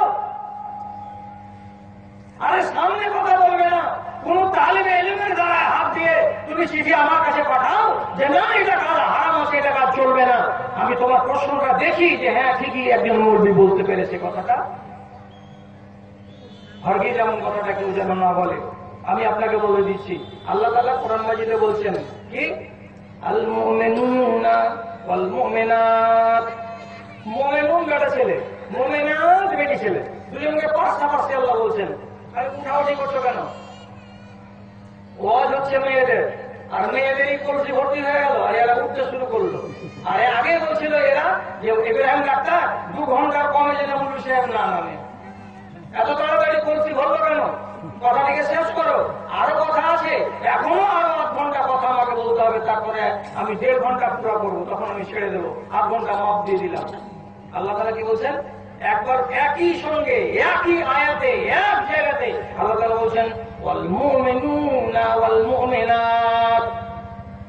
দুনিয়াতে যত মুমিন বেটা ছেলে আছে এবং দুনিয়াতে যত মুমিনা মেয়ে ছেলে আছে, বাযুহুম আউলিয়া ও বায, একজন আর একজনের জন্য হলো বন্ধু, একজন আর একজনের জন্য হলো সহযোগী, একজন আর একজনের জন্য হলো মদদগার। বন্ধুর তর্জমাটাকে ইসলামী ভাষায় নেবেন। ইসলামী ইসলামী বন্ধু মানে কি? ও আমার হিতাকাঙ্ক্ষী, ও আমার মঙ্গল দেখবে, আমার অমঙ্গল দেখবে না। একটা মুমিনের জন্য একটা মুমিন মেয়ে ছেলে বন্ধু। কেমন? দিনের বন্ধু, ও আমাকে দিন শিখাবে। একজন মেয়ে ছেলের জন্য একটা বেটা ছেলে বন্ধু। কেমন বন্ধু? সে আমাকে আমার দিন শিখাবে। আবার 2 দলের কথা আল্লাহ রাব্বুল আলামিন কি বলছেন? ইয়ামুরুনা বিল মা'রুফে ওয়া ইয়ানহাউনা আনিল মুনকারে। বেটা ছেলে মুমিন এবং মেয়ে ছেলে মুমিনা, এরা দুজন কি করবে? ইয়ামুরুনা বিল মা'রুফে ওয়া ইয়ানহাউনা আনিল মুনকার। এরা দুজনই ভালো কাজের জন্য মানুষকে আদেশ করবে আর মন্দ কাজ থেকে মানুষকে বিরত রাখার চেষ্টা চালাবে। এদের জন্য আল্লাহ রাব্বুল আলামিন বিশাল বড় আরামের জায়গা তৈরি করে রেখেছেন। তাদের বিনিময় দেওয়ার জন্য আল্লাহ রাব্বুল আলামিন তৈয়ার হয়ে বসে আছেন। তাহলে যারা নেক কাজের জন্য বেরিয়ে যায়, কে কে? বেটা ছেলে আর কে? মেয়ে ছেলে। তো তাদের জন্য আল্লাহ রাব্বুল আলামিন কি বলছেন? তোমাদের জন্য ভালো প্রতিদান রেখেছি, ভালো বদলার জায়গা আমি রেখেছি। তাহলে বেটি ছেলে যাবে না কেন? হ্যাঁ, যারা যারা বলছে বেটি ছেলে বাইরে যেতে পারবে না, সে যদি হাদিসটাকে ভালো করে না বুঝে থাকে তো দোষ তার, দোষ শরীয়তের নয়। আল্লাহ নবী এ কথা বলেই দিয়েছেন, ও মেয়ে ছেলে, তুমি তোমার বাড়ি থেকে মাপটা দেখেন, মাপটা ভালো করে দেখবেন। এত দূর রাস্তা যেতে পাবে না। যত দূর রাস্তা তোমাকে যেতে এবং আসতে সম্পূর্ণ 12 ঘন্টা দিনটা লেগে যাবে। যদি যেতে লাগে 6 ঘন্টা আর আসতে যদি লাগে 6 ঘন্টা, তাহলে 12 ঘন্টার রাস্তায় তুমি একাই বের হতে পারবে না। তোমার সঙ্গে স্বামী থাকবে, কিংবা বেটা থাকবে, কিংবা বাবা থাকবে, কিংবা দাদা থাকবে, কিংবা তোমার একজন মাহরাম ব্যক্তি থাকবে যার সঙ্গে তোমার বিয়ে করা যায় নয়, এমন একটা মানুষকে নিয়ে তোমাকে বাইরে যেতে হবে। এটা আল্লাহ তাআলা সীমা বানালেন। এবার আপনি হিসাব লাগান, একটা মেয়ে ছেলে এখান থেকে মাওলা যাবে, তো মালদা যেতে কত টাইম লাগবে? সকালবেলায় বেরোলো, ভালুকা রোডে গেল, 8টাতে গাড়ি এলো, 11টায় পৌঁছিল মালদা, আর মালদা গিয়ে অফিস যেতে 1 ঘন্টা লাগলো, 12টা হয়ে গেল। আবার ওইখান থেকে ট্রেন ধরবে, বাড়ি আসতে তো তার 6:30 7টা হয়ে যাবে, তাহলে 13 ঘন্টা লেগে যাচ্ছে। তাহলে একটা মেয়ে ছেলে বিশনপুর ধানগাড়া এলাকার এই মালদার সফরটা একাই করতে পারবে না। তবে যদি তার সাথে কি থাকে, একটা বেটা ছেলে থাকে, এমন বেটা ছেলে যার সঙ্গে তার বিয়ে করা যায় যে নয়, তাহলে আবার সে যেতে পারে। তাহলে আব্দুল আলিম ডিলারের বৌমা যদি এই বিশনপুর হাটখোলা থেকে এলাঙ্গি গ্রাম চলে যাই, আসরের আগে বা জোহরের ঢিলাতে গেল, আজকে কিছুক্ষণ মেয়েদেরকে পুষে টুজে দিয়ে আবার মাগরিবের ঢিলাতে বাড়ি চলে এসে নিজের ঘর সংসার সামনে নিল। আপনারা জবাব দেন তাড়াতাড়ি করে, 10-20 জন, ওর এই গ্রামে যাওয়াটা জায়েজ আছে না না জায়েজ? এখানে কি ওর স্বামীকে সাথে করে নিয়ে যেতে হবে? না, যেতে হবে না। আর এখন যদি মাথা মোটার মতন দেখে এই কথাটাই যে বেটা মেয়ে ছেলেকে বাইরে যেতে নিষেধ আছে, বেটা ছেলে সাথে করে নিয়ে যেতে হবে, তাহলে যদি তাই হয় তো নিজের স্বামীকে যদি বেঁধে যায়, অসুবিধাটা কোথায়? আমি গত সপ্তাহে কালিয়াচকে গেলাম, এই 3টা মশলার উপরে ভাষণ দিতে। একটা হলো কি পরকীয়া, মানে পরের সাথে প্রেম করা, 1, 3 তালাক 2, আর 3 নম্বরটা হলো কি হোমোসেক্স, বেটা ছেলে বিয়ে করা, বেটি ছেলে বিয়ে করা। এই 3টা জিনিসের উপরে ভাষণ দেওয়ার জন্য আমি গেলাম। তো ভাদু স্ট্যান্ডে যখন আমার গাড়ি যাচ্ছে, স্ট্যান্ডে দাঁড়ালো, ওখানে দেখলাম একটা বেটি ছেলে উঠলো আর ওর সাথে ওর বাবা উঠলো। আমি কানে কানে জিজ্ঞেস করলাম, এর নাম কি? বলছি এর নাম জৈনাব। কোথায় যাবে? কালিয়াচক যাবে। কোথায় কালিয়াচক? অমুক জায়গায়। কেন যাবে?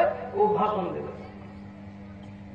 বাপ সাথে আছে, কালিয়াচক পর্যন্ত চলে গেল, স্টেজে দাঁড়ালো, আর দাঁড়ার পরে ভাষণ দিল 25 মিনিট, দেওয়ার পরে নেমে গেল। ওই স্টেজে আমিও ভাষণ দিলাম, আমি দিলাম 45 মিনিট, আমি আমার কাজ করে আমি শেষ করলাম। বাপ সাথে আছে, কালিয়াচক গেল আর এলো, কোনখানে হারাম আছে?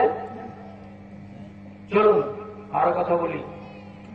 এটা তো হলো কোরআন থেকে 2-4টা কথা বললাম। এই কথাটা তো আমাদের যারা কাটমুন্সি তারাও জানে। কি আছে? হাদিসে একটা কথা আছে, বাল্লিগু আন্নী ওয়ালাউ আয়া। যদি আমার একটা হাদিস তোমার জানা থাকে, ওটাই তুমি গান লাগে শুনিয়ে দাও। তোমার যদি একটাই নবীর হাদিস জানা থাকে, তোমার অন্য ভাইকে ওই কথাটা শিখিয়ে দাও। তোমার একটা যদি আল্লাহর নবীর কিংবা আল্লাহর কোন কথা শিখা থাকে, তাহলে তোমার অন্য ভাইকে তুমি এটা শিখিয়ে দাও। তোমার কথাটা আর 10টা ভাই যদি শিখে, ওরা আর 10 জনকে শিখাবে।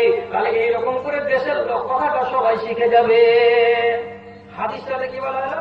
বাল্লিগু, পৌঁছিয়ে দাও, ওয়ালাউ আয়া। যদি একটা কথা তোমার জানা থাকে, তাহলে এই পৌঁছিয়ে দাও এই শব্দটার ভেতরে আওয়াজ দিয়ে কথা বলুন, পৌঁছিয়ে দাও। এখানে এই শব্দটাতে মেয়ে এবং ছেলে আলাদা আলাদা হবে না এক হবে? এক হবে। যদি একটা মেয়ে ছেলে শিখে নেই, জানিস একটা মশলা শিখলাম। কি মশলা? তুই জানিস না, তোকে শিখিয়ে দিচ্ছি। মশলাটা কি বলো তো বুবু? তো বলছে 4 দিন মাসিকের হালাতে থাকলা, বুধবারের দিন বেলা 10টার সময় তোমার মাসিক বন্ধ হয়ে গেল। বলছে আমি পাক হয়ে গেলাম, আমি কোরআন মাজিদ তখন বেলা 11টার সময় পড়তে লাগলাম। 4 দিন থেকে কোরআন পড়িনি, আমি 6 পাক কোরআন পড়লাম। আর একটা মেয়ে লোক বলছে না যায়, কেন কোরআন পড়লি? তুই যে না পাক। তুই দেখ তো বুবু, বেলা 10টার সময় আমি সাফ হয়ে গেছে, আমি সাফ হয়ে গেছি। ও পাগল বেটি ছেলে মশলা জানে না। কি জানে না? যখন তোমার রক্তস্রাব বন্ধ হয়ে যাবে, তখনই তোমাকে গোসল করতে হবে। আর গোসল যখন করবে তখন পাক হবে। আর যতক্ষণ তুমি গোসল না করবে ততক্ষণ তুমি পাক হবে না। অতএব কোন নারীর যদি রাত্রি 11টার সময়, রাত্রি 12টার সময় তার যদি ঋতুস্রাব বন্ধ হয়, তাহলে পরে তাকে রাত্রি 12টার সময় পাক হওয়ার জন্য গোসল করতে হবে। তাহলে ফজরের নামাজ পড়তে পারবে। আর বিনা গোসলে যদি ফজরের নামাজ পড়ে যে আমি পাক হয়ে গেছি, আল্লাহর কসম সে পাক হবে না। গোসল না করলে পাক হবে না, এ কথাটা জানেই না 90টা বেটি ছেলে। ঋতু বন্ধ হয়ে গেছে, রক্ত আর আসে না, আমি পাকে গেছি, পাক হবে না। ঋতু রক্তস্রাব বন্ধ হলো, গোসল করো, তাহলে পাক, তারপরে নমাজ, তারপরে কোরআন। আর এখন বলবে বেলা 10টার সময় আমি পাক হয়ে গেলাম, কোরআন পড়তে শুরু করে দিলাম, কোরআন পড়া চলবে না, আগে গোসল লাগাও। একটা মশলা জানে না, একটা মেয়ে ছেলে যদি তার আর একটা বোনকে শিখিয়ে দেয়, এই বোন তুই এটা শিখে নে, তাহলে লাভ হলো না। এবং জেনে রাখুন, যত গোপন মশলাগুলো হবে, যত ভেতরীয় মশলাগুলো হবে, এই ভেতরের গোপন কথাগুলো যদি মেয়ে ছেলের কাছে বসে আর শিখে আর জিজ্ঞাসা করে তো লাভ হবে, বেশি লাভ হবে। আর বেটা ছেলের কাছে যদি মেয়ে ছেলেরা জানতে যায় তাহলে বড্ড লজ্জা লাগবে, যদিও শরীয়তের মশলাতে লজ্জা করা যায় যে নয়, অতএব লজ্জা তো লাগবেই লাগবেই। কাজে মন খুলে প্রাণ খুলে একটা মেয়ে ছেলে নিজের আলগা বেটা ছেলের সামনে, মৌলবীর সামনে মনের কথাটা বলতে পারবে না। তবে এই কথাটাই যদি একটা নারীর সামনে ব্যক্ত করে তাহলে খোলাখুলি বলতে পারবে, পরিষ্কার করে বলতে পারবে, আর জবাবটাও কিন্তু মনের মতো করে শুনতে পারবে। অতএব মেয়ে ছেলে যদি মেয়ে ছেলেকে মশলা শিখায় তো বেটা ছেলের শিখাবার চাইতে বেশি ভালো, বেশি ভালো, বেশি ভালো। একটা মশলাই বেটা ছেলেকে আন্দাজ করার জন্য বলছি, মায়েরা কেউ রাগ করবে না, সব কি তোমরা আমার মা, সব কি তোমরা আমার মা। আমি মাকে বলছি সামনে করে ডেকে, কাউরে মুখে যেন লাজ না আসে, সব দিকে বলছি তোমরা আমার বাপ, তোমরা আমার ভাই তুললো, খবরদার লজ্জার কথাতে হাসবে না। 3টা লোক এখান থেকে আওয়াজ দিবে, সামনে থেকে 3টা, বাম দিক থেকে এখান থেকে 3টা লোক আওয়াজ দেবে। যে কাপড় পরে তুমি তোমার হালাল স্ত্রীর সাথে মেলামেশা করেছো, সেই কাপড়খানাতে ফজরের নামাজ পড়া যাবে? উত্তর দাও। যাবে না। উত্তর দাও। উত্তর দিচ্ছ তোমরা কি বলে? যাবে না, যাবে না বলছে এরা। কে একজন বললো? সাহস করো, কে বললে? হ্যাঁ বলেছে, 2-3 জন বলেছে যাবে, যাবে, যাক, অসুবিধা নেই, অসুবিধা নেই। আপনারা 1 নেকি পেলেন, ওই 3টা লোক ডবল নেকি পেল। আমি কি বলতে চাইছি, সহবাস করার নিয়মে এটা কথা যে কোনো নারী শিখে রাখবে, যে কোনো নর শিখে রাখবে, এমন জিজ্ঞাসা আল্লাহ নবীর কাছেও হয়েছিল। অতএব নবীজি কথাগুলোকে খুলে খুলে বলার আগেই আয়েশা থেকে ইশারা করে বলছেন, আয়েশা একে নিয়ে যাও আর আড়ালে নিয়ে গিয়ে এই মশলাগুলো শিখিয়ে দাও, যাতে করে মেয়ে ছেলেটা ভালো করে শিখে নিতে পারে। কেন যে নবীজি বলছিলেন, যখন মাসিক থেকে তোমরা পাক হবে তখন তোমাদেরকে একটা ন্যাকড়া ব্যবহার করতে হবে, এবং ন্যাকড়াতে তোমাদেরকে একটুখানি আতর লাগাতে হবে, আর আতর লাগাবার পরে তোমাদের গোপন অঙ্গে এগুলো ব্যবহার করতে হবে, যাতে তোমার কাছ থেকে ভিনি ভিনি সেন্টগুলো বেরিয়ে আসে। কারণ যে তুমি 4 ঘন্টা আগে বড় অপবিত্র ছিলে, না পাক ছিলে। তখন বেটি ছেলেরা বলছে, আল্লাহ পাকের রাসূল, কেমন করে ওখানে তুলা আমরা লাগাবো, কেমন করে তুলা ওখানে কাজ করাতে হবে, আমরা যে বুঝতে পারি না। আল্লাহ নবী তাকে খুলে বলতে পারছেন না, কেন যে এটা হলো মেয়েদের মশলা। তখন নবীজি আয়েশাকে বলছেন, আয়েশা একে ভেতর থেকে নিয়ে যাও, আর কেমন করে তুলা লাগাতে হবে, কেমন করে আতর লাগাতে হবে, যাতে তার শরীরখানা সেট করে করে উঠে, কথাগুলোকে ভিতর দিকে নিয়ে গিয়ে বুঝিয়ে দাও। একটা ছেলের সামনে মেয়ে ছেলে যদি মশলা জিজ্ঞেস করতে পারে তো পারে, কিন্তু লাভ খানা থাকবেই।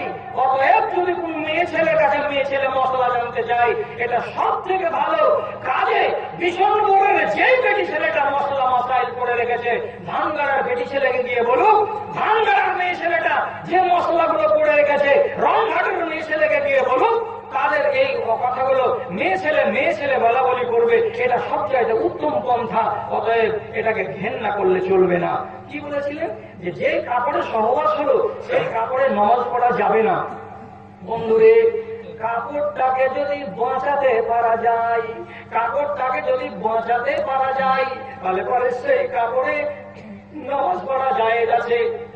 সেই কাপড়টাকে যদি বাঁচাতে না পারা যায় অপবিত্র বস্তু থেকে, তাহলে নামাজ পড়া যায় হবে না। অতএব পুরুষরাও এটা বিধানে সমান, অতএব নারীরাও এই বিধানে সমান। নারী যদি তার কাপড়টাকে বাঁচাতে পারে, পুরুষ যদি তার কাপড়টাকে বাঁচাতে পারে, তাহলে সেই কাপড়, যে কাপড়ে সহবাস হয়েছে, সেই কাপড়ে ফজরের নামাজ পড়া মোটেই না জায়েজ নয়, বরং জায়েজ রয়েছে। আচ্ছা চলুন, একটু শেখা হয়ে গেল অনেকটি কথা।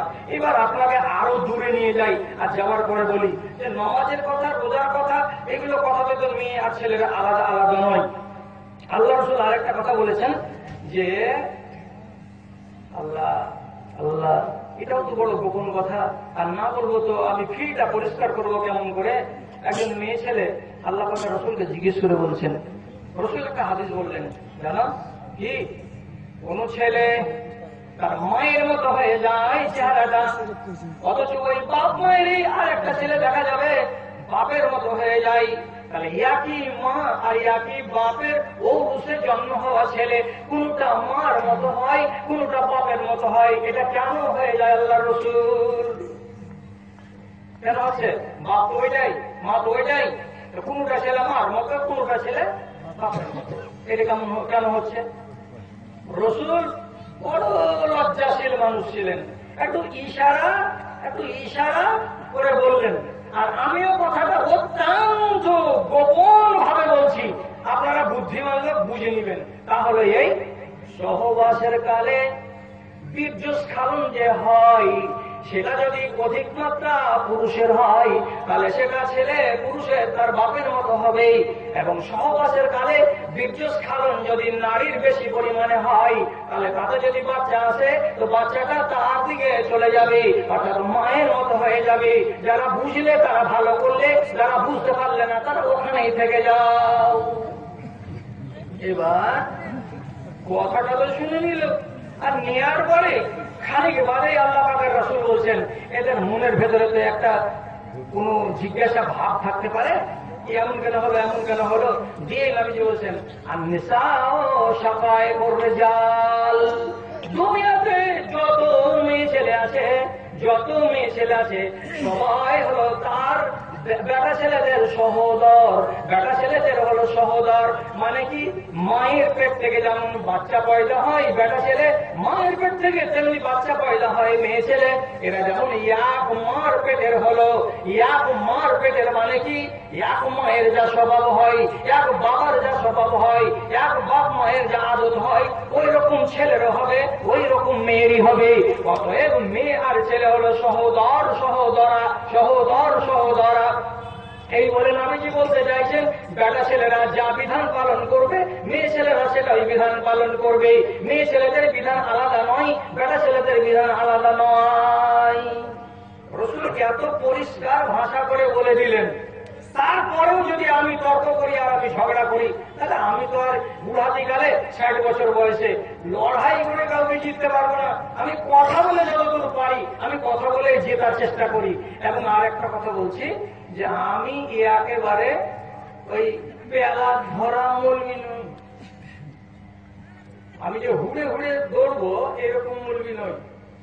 আমি আল্লাহর রহমতে যেটা কথা মুখ দিয়ে বলি সেই সম্বন্ধে আমি বড় বড় আলেমদের মশলাকে ঘাঁটি, জানি, বুঝি, তারপরে আমি মুখ দিয়ে ব্যক্ত করি।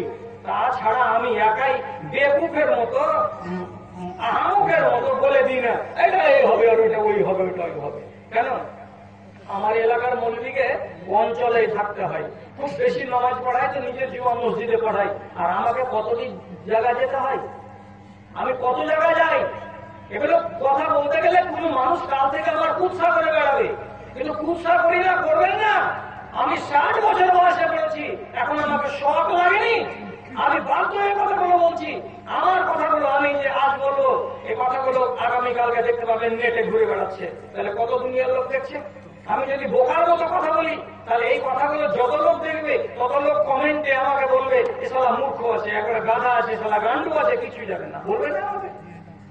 এই জন্য আমাকে ভেবে চিনতে, দেখে, শুনে, পড়ে, জেনে তারপর আমাকে কথা বলতে হয়।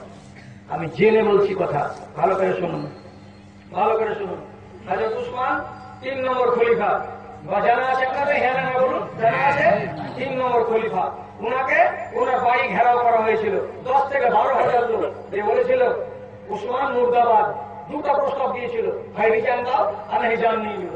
এর আগে শুনেছেন ওয়াজগুলো? হ্যাঁ না বলুন, শুনেছেন? হ্যাঁ শুনেছেন। কোন কথা বাকি রাখিনি আমি। আমার বাপ যত ওয়াজ করেছে বিশনপুরে, তার আমি 10 গুণ ওয়াজ করলাম বিশনপুরে। এত ওয়াজ আমার বাপ করে দেয়নি। হযরত উসমানকে যারা মার্ডার করতে এসেছে অন্যায় ভাবে, বাড়ি ছাড়ে না, গেট ঘেরে রেখেছে, আর হাজার হাজার মানুষ ওই ইনকিলাব জিন্দাবাদ, হেন করো কেন করো বলে চেঁচামেচি চলছে। ওই সময় হযরত উসমানের দরজাকে চারিদিক থেকে ঘিরে রেখেছে। সেই জায়গায় এতগুলো বেটা ছেলে আছে, এতগুলো বেটা ছেলেকে দেখে আল্লাহ পাকের নবী উম্মে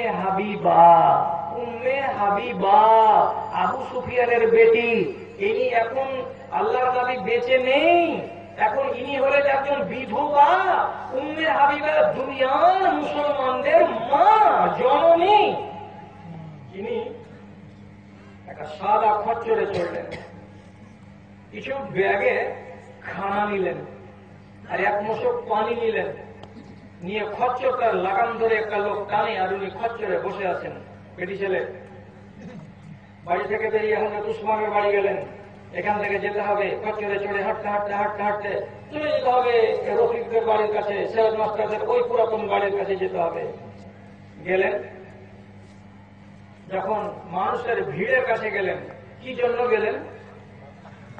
একটা বেটি ছেলে খচ্চরে চড়ে এতগুলো মানুষের কাছে কি জন্য এলেন? তিনি বলছেন, আমি এই মানুষগুলোর সামনে হাজির হব, আর হওয়ার পরে নিজের পরিচিতি পেশ করব। কি বলে পরিচিতি পেশ করব? ও মুসলমানেরা, আমি হলাম তোমাদের মা। নবীর স্ত্রীদেরকে মা বলা হয় উম্মুল মুমিনিন, সারা দুনিয়ার মুসলমানদের মা।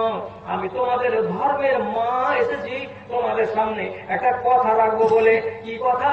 তোমরা অন্যায় ভাবে উসমানের বাড়ির দরজাটাকে ঘিরে রেখেছো, এটা তোমরা মুক্ত করে দাও, এবং হযরত উসমানকে মার্ডার করতে চাইছো, তোমরা এটা থেকে রহিত হয়ে যাও, দূরে চলে যাও। এই বলে লোকগুলোকে বুঝাতে হবে।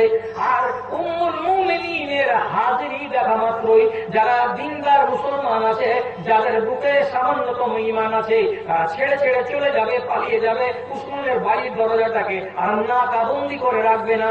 তাহলে হবে কি? উসমান জানেও বেঁচে যাবে, এবং তার বাড়ির ভেতরে আমি যাব, আর যাওয়ার পরে এই যে পানি এনেছি, এই যে খানা এনেছি, আর 30 দিন থেকে তার বাড়িতে খানা পানি নাই, এটা তার বাড়ি পৌঁছে দেব। দেখছেন, ঘুষ করতে হবে। একটা মানুষকে মুফতি বানিয়ে ছাড়বো বিষ্ণুপুরে।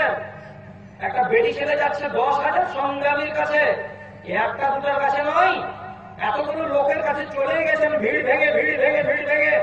গেটের কাছে যখন চলে গেছে, তখন হঠাৎ একজন বলছে, কে আছে এটা? কে আছে? যে লাগাম ধরেছিল সে বলছে, উম্মুল মুমিনিন উম্মে হাবিবা আছে। চট করে এরা একজন আর একজনকে বলছিল, 20 জন মেরে দিয়ে দেবে। নবীর স্ত্রী চলে যাবে, সব চটকি উদাম হয়ে যাবে। জলদি ঘোরা জলদি ঘোরা। কেন যে নবীর বাড়ি যদি আমাদের সামনে আবদার রেখে দেয় আর বলে মুখ খুলে, চলো সরো হটে যাও, যদি নবীর বাড়ি এরকম কথা আমাদের সামনে বলে, তাহলে আমরা তো সব মজবুর হয়ে যাব। তাকে না তার আগে রুটের লাগাম ধরে ঘোরাও। সাথে সাথ ইশারা হয়ে গেল। মা উম্মুল হাবিবা উটের খচ্চরের লাগামটাকে ধরে উল্টো দিকে তারা ঘুরিয়ে দিল, আর ঘুরিয়ে দেওয়ার পরে ধাক্কা দিয়ে ঠেলে যেই রাস্তা দিয়ে খচ্চরটা এসেছিল, সে রাস্তায় আবার খচ্চরকে রাস্তা ধরিয়ে দিল। উম্মুল মুমিনিন উম্মে হাবিবা কোনো কথা বলতে পেলেন না, তাদেরকে বুঝাতে পেলেন না। অথচ তিনি গেছিলেন একটা এই বড় সংগ্রামকে, একটা বড় আন্দোলনকে, আর একটা বড় অভিযানকে রহিত করে দেওয়ার জন্য, বন্ধ করে দেওয়ার জন্য। তাহলে চিন্তা করুন তো, আল্লাহর নবীর বাড়ি যদি একটা ফিতনাকে, একটা দাঙ্গাকে বন্ধ করার জন্য বাড়ি থেকে খচ্চরে চড়ে বেরিয়ে যেতে পারেন মানুষের ভিড়ের মাঝখানে, যেটা হলো দিনের ব্যাপার। তাহলে আজকে এই যুগের একটা মেয়ে ছেলে যদি নিজের বাড়ি থেকে আর একটু দূরে চলে যায় তার নিজের মেয়ে জাতকে বুঝাবার জন্য, তাহলে তুমি একটা বাধা দান করতে যাও কেন?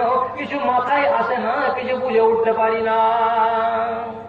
আশ্চর্য লাগে শুনতে যে মানা মানা যেতে পাওয়া যাবে না। থাক, উম্মে হাবিবার কথা ছেড়ে দিচ্ছি, চলুন আর একটা লোকের কথা বলি। কি বিশ্বাস কেন হবে না? যেহেতু ঝুটা কথা বলছি না। কি ওহুদের যুদ্ধ লাগলো, ওহুদ মদিনা থেকে অনতি দূরে 8 থেকে 9 কিলোমিটার মাত্র। সেই পাহাড়ের পাদদেশে যখন যুদ্ধ শুরু হয়েছে, ওই যুদ্ধের ময়দানে নবীর 2 বাড়িওয়ালি আছে। 2 বাড়িওয়ালি কে কে? উম্মে সালমা এবং মা আয়েশা। এরা দুজনের কথা লেখা আছে। ওহুমা মুসাম্মিরাতানে আন সাকিহিমা।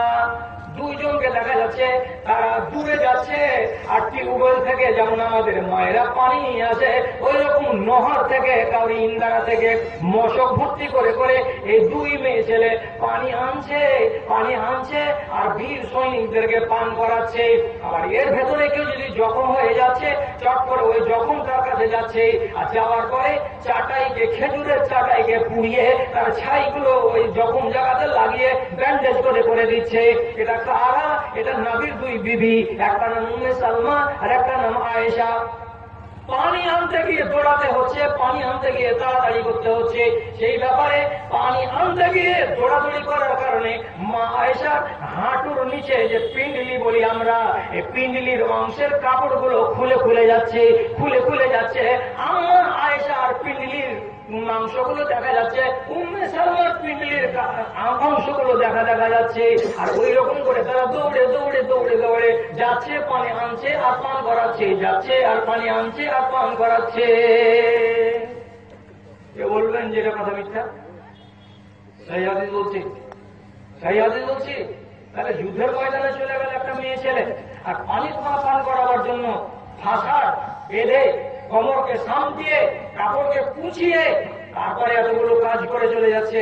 আমাদের মেয়েরা তো বুরকা পরে এখান থেকে যাচ্ছে, তো তাহলে পরে আমি আর আপনি তাদের উপরে এরকম তীর্যক নজর দিয়ে দেখছি, আর যা তা মনে লাগছে সে কথাগুলোই বলে চলে যাচ্ছি।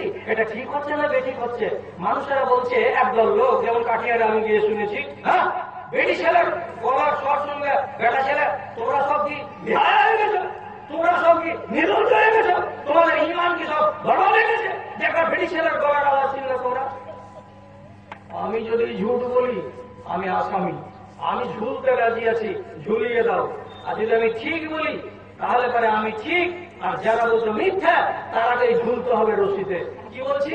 জোর করে বলছি, কোন পৃথিবীর আলেম যদি প্রমাণ করে দিতে পারে যে বেটি ছেলের গলার আওয়াজ হলো পর্দা, তাহলে আমি তার 4 বছর পা ধুয়ে দেব, এবং আমি নিজে তৌলিয়া দিয়ে তার পাকে মুছে দেব। আমি আল্লাহর কসম খেয়ে বলছি, বেটি ছেলের গলার আওয়াজ পর্দা নয়, বেটি ছেলের গলার আওয়াজ পর্দা নয়, শরীর পর্দা আর আওয়াজ পর্দা। সালাম কা কথা জীবনে আছি তোমার মুখ থেকে শুনবি, এর আগে শুনিনি। বেটি ছেলের গলার আওয়াজ পর্দা নয়। আপনি বলবেন এটা কথা কি জন্য তুমি বললে যে এটা মেয়ে ছেলের গলার আওয়াজ পর্দা নয়? এই জন্য বললাম যে এক গাদা মহিষের গাড়ির 1 গাড়ি হাদিস আছে সামনে, কতটি বলে লাভ কি? একটা বলে দিলেই তো কাফি আছে। কি আল্লাহ পাকের নবী এক যুদ্ধ থেকে ফিরে বাড়ি এলেন, হঠাৎ তার সামনে একটা কালো রঙের বেটি ছেলে, বান্দি হাবাসি মেয়ে ছেলে আল্লাহ রাসূলের সামনে এসে বলছেন, হে আল্লাহ পাকের রাসূল, ইন্নী নাযারতু লাউ রাদ্দাকাল্লাহু সালিমান। হে আল্লাহ রাসূল, আমি নিজে নজর মেনেছি, আমি নিজে এই কথাটা মনে মনে সংকল্প নিয়েছি যে আমার নবীকে যদি আল্লাহ তাআলা যুদ্ধের ময়দান থেকে সহি সালামতে ফিরিয়ে নিয়ে আসেন, যদি সহি সালামতে আমার নবী ফিরে চলে আসেন, তাহলে আমি আমার নবীর সামনে এক মুখা ঢোল বাজিয়ে বাজিয়ে আমি নবীজিকে কিছু কবিতা শোনাবো, এক কথায় ভালো গান শোনাবো। আমি আমার নবীর সামনে দাঁড়িয়ে দাঁড়িয়ে এক মুখা ঢোল বাজিয়ে বাজিয়ে আমি ইসলামী গান গাইবো, আমার নবীকে আমি শোনাবো। এটা আমি নজর মেনে রেখেছি আল্লাহর রাসূল। ঢোল বাজাবে আর গান গাইবে, এমনি এমনি নয়। তো ইসলামী গান গাইবে আর এক মুখা ঢোল বাজাবে। রসুল তখন বলছেন এক মুখা ঢোল বাজা যায় যাচ্ছে। আজও বলছি এক মুখা ঢোল বাজা যায় যাচ্ছে। বিশেষ করে বিয়ের দিন এক মুখা ঢোল যেমন করে বাজাতে তুমি পারো, যত রকম তাল তুমি জানো বাজাও বাজাও বাজাও। এক মুখা ঢোল বাজাতে কোনো দিন ইসলামে মানা করেনি, কোনো দিন মানা করেনি। এক মুখা ঢোল বাজা যায় যাচ্ছে, বাজাও।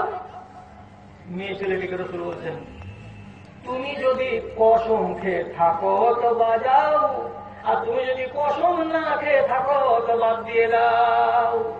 মেয়ে ছেলেটি বলছে আল্লাহর রাসূল কসম খেয়েছি আমি আল্লাহর কাছে, আপনি যদি সহি সালামতে আসেন তো ঢোল বাজাবো। রাসূল বলছেন যখন কসম খেয়ে নিয়েছো তখন তুমি ঢোল বাজাও। এবার মেয়ে ছেলেটি যেন অর্ডার পেয়ে নিয়েছে নবীর সামনে।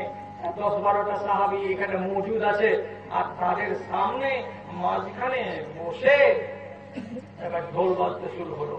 सफेद हर से बातिल को मिटाया किसने, नौए इंसान को गुलामी से छुड़ाया किसने, तेरे कावे को जबीनों से बसाया किसने, तेरे कुरान को सीनों से लगाया किसने, फिर भी हमसे गिला है कि हम वफादार नहीं, तू भी तो दिलदार नहीं, तू भी तो दिलदार नहीं। চলছে মজলিস গড়বে ঠিক এমন সময় হযরত আবু বকর সিদ্দিক চলে এসেছেন। একটা খালি আবার দিকে দেখছেন আর ওর দিকে দেখছেন, ব্যাপার কি চলছে এখানে? এটা রসুল দাঁড়িয়ে এখানে কিচ্ছু বলার সাহস লাগলো না, কিচ্ছু বলতে পারলেন না আবু বকর। তারপরে হঠাৎ করে চলে আসেন জলিলুল কদর সাহাবী, যাকে দেখতে গেলে ঝিনেরা সাত বেটা লেজ পিঠে করে ওই সাকিরের মোড় দিয়ে না গিয়ে ভাঙা হাজির বাড়ি এইখানে কাইয়াবুড়াদের বাড়ির কাছে রাস্তা নাই, এমনি করে পালাতে শুরু করে ঝিনেরা। সেই ঝিনেরা যে উমারকে দেখে ভয় পায়, ওই উমার কিন্তু একবার দুবার করে যেখানে গান চলছিল সেখানে চলে এসেছে। ওই বেটি ছেলেটা আগে থেকেই জানি এটা হলো হযরত উমার, একে দেখে ঝিনেরা পর্যন্ত পালায়, তা আমি কোন খ্যাতের মূলি হইলাম। নিজে নিজে চিন্তা করে নিল, আর নেওয়ার পরে উমারকে দেখে আর এদিক ওদিক না করে চট করে ওই এক মুখা ঢোলটাকে পাছার তলে চেপে নিয়ে চুপচাপ বসে গেছে। দেখে মনে হচ্ছে এর আগে কোনো গানই বাজছিল না। সব লোক বলছে উমার না আসলে আরো 15 মিনিট চলতো, তাহলে তোমার 20টা মেরিয়ে দিলে। রসুল বারণ করলেন না, বন্ধ হয়ে গেল। আমি বলতে চাইছি সব লোককে তোমরা একটা ফতোয়া দিতে পারবা, কাল থেকে বেটি ছেলের গলার আওয়াজ পর্দা নয়। কেন?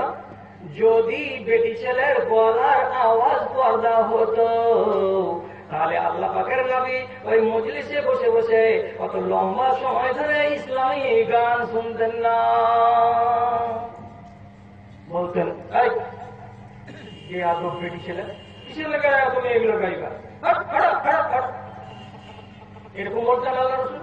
না, বললেন না। তাহলে কি বোঝা যায়? কোন মেয়ে ছেলে যদি আওয়াজ করে আর সে আওয়াজ যদি শরীয়ত বহির্ভূত না হয় তাহলে সে আওয়াজ শুনতে গেলে আমার অসুবিধা নেই, আপনার কোনো অসুবিধা নেই। আল্লাহ রাসূলের কাছে একদল বেটি ছেলে এসছে, এবারে বলছে আমরা তো ঈমান আনবো রাসূল। ঈমান আনতে গেলে নবীজিকে একটা কথা বললেন, কি কথা? সব বেটি ছেলে বলছেন বয়াত করো। কি করতে হবে? আমরা আজ থেকে ছেলে পিলেকে মেরে ফেলবো না। সবাই বলো, হ্যাঁ বলো। তারপরে আল্লাহ বলছেন আজ থেকে আমরা কাউকে মিথ্যা অপবাদ দেব না। সবাই বলো। তারপরে রসুল বলছেন আজ থেকে আমরা চুরি করবো না। সবাই বলল আজ থেকে আমরা ব্যভিচার করবো না। এই বলে সব মেয়ে ছেলেটি অঙ্গীকার করলো। তারপরে রসুল শেষের বেলা বলছে আজ থেকে আমরা বাড়িতে যদি কোনো মরে যায় তো বুক চাপড়ে চাপড়ে আমরা কান্না করব না। সব মেয়ে ছেলে বলছে আর কান্না করবো না। এ তো ওই দলের ভেতরে একটা বেটি ছেলে বলছে এইটা পারবো না রসুল। কেন কেন পারবো না তুমি? তখন মেয়ে ছেলেটি বলছে ওদের নিজের কথা। কি কথা? যেটা ওদের রেওয়াজ। কি রেওয়াজ? তো বলছে আমার বাড়িতে কিছুদিন আগে একটা মানুষ মারা গেছিল, তো আমাকে দক্ষিণ তোলার 4টা বেটি ছেলে এসে কেন্দ্রে সাহায্য করে দিয়েছিল। ওরা গেলে সাহায্য করে দেয়, কেঁদে মদত করে দেয়। কেন মদত করে দেয়? আই তোর মা মরেছে, তোর সাথে সাথে আমরা 10 জন কাঁদলাম, তোর যেদিন মা মরবে আমি গিয়ে তোকে কেঁদে দিব, তুই আমাকে কেঁদে দিবি তো তোকে আমি কেঁদে দিব। কেঁদে দিত। বুঝে হুজুর, আমার একটা লোকের সঙ্গে, একটা বাড়ির লোকের সঙ্গে আমার ওয়াদা করা আছে, আমার মা মেরেছিল তো সেদিন তুই কেঁদে দিয়েছিলি, বুবু তোর মা যেদিন মরবে সেদিন আমি কেঁদে দেবো। হুজুর আমার উপরে বাকি পড়ে আছে, আমাকে কিন্তু কান্দে যেতেই হবে, অতএব আমি এটার উপরে বয়াত করতে পারবো না। রসুল বলছেন দুটি রেওয়ায়ত। এক রেওয়ায়তে বললেন দেখে পাগলি, যেটা বন্ধ তো বন্ধ, আর ওটা করা চলবে না, ওই লোকটা তোর কাছে দাবিদার হবে না। আর একটি রেওয়ায়ত মুসলিম শরীফের, আল্লাহ রাসূল বলেন তোকে ছাড় দিলাম। কতদিনের জন্য ছাড় দিলাম? এটা যখন শোধ করে দিবি তারপরে জীবনে আর কারোর সঙ্গে কেন্দ্রে তুই কারোর ঋণ করতে যাবি না। তাহলে এক দল বেটি ছেলে এতটি কথা নবীর মজলিসে বসে বসে বলা বলি করছে, আল্লাহ রাসূল কান দিয়ে শুনছেন। যদি কথাটি পর্দার হতো যে না বেটি ছেলের গলার আওয়াজ শোনা যাবে না, তাহলে আল্লাহ পাকের রাসূলের কথাগুলো কি শুনতেন? বলুন হ্যাঁ না শুনতেন না। তাহলে আজ যদি এখানে একটা বেটি ছেলে কিছু কথা বলে আর সেই কথাগুলোকে কোন বেটা ছেলেও যদি পর্দার আড়াল থেকে বা তার সামনে ডাইরেক্ট না দেখে কথাগুলোকে শুনে নেয়, তাহলে আপনি কি বলবেন? যায় না যায়? পরিষ্কার কথা যায়। আচ্ছা, এত দূর তো চলে গেলাম, আর একটু আগে কতক্ষণ হলো জি? দেখিও তো কখন হলো? 12টা 20 হলো। 12টা 20 হলো। আপনারা সবাই বলুন কতক্ষণে ছাড়বো? 12টা 30 একটা, এটা তো মানার মতন কথা। 12টা 20 মানে 48 মিনিট পরে একটাতে শেষ হয়ে যাবে। ঠিক আছে, তাহলে আরেকটা কথা বলি। কেউ যাবেন না, বসেন। ঠিক আছে, টাকাতে কাউকে যেতে হবে না এখানে। আচ্ছা, বলছিলাম কি, একটা বেটি ছেলের নাম, বেটি ছেলেটার নাম মুখস্থ করো, উম্মে হাকিম, মানে হাকিমের মা। উম্মে হাকিম মানে হাকিমের মা। বেটি ছেলেটার নাম কি? হাকিমের মা। আর সোজা বাংলাতে বলছি হাকিমের মা। এই বেটি ছেলেটার নাম উম্মে হাকিম, মানে হাকিমের মা। হাকিমের মার বিয়ে হলো আবু জাহালের বেটা ইকরামার সাথে। আমার দিকে তাকাও। ইকরামার সাথে বিয়ে হলো, হওয়ার পরে স্বামী থেকেই গেল, স্ত্রী মুসলমান হয়ে গেল।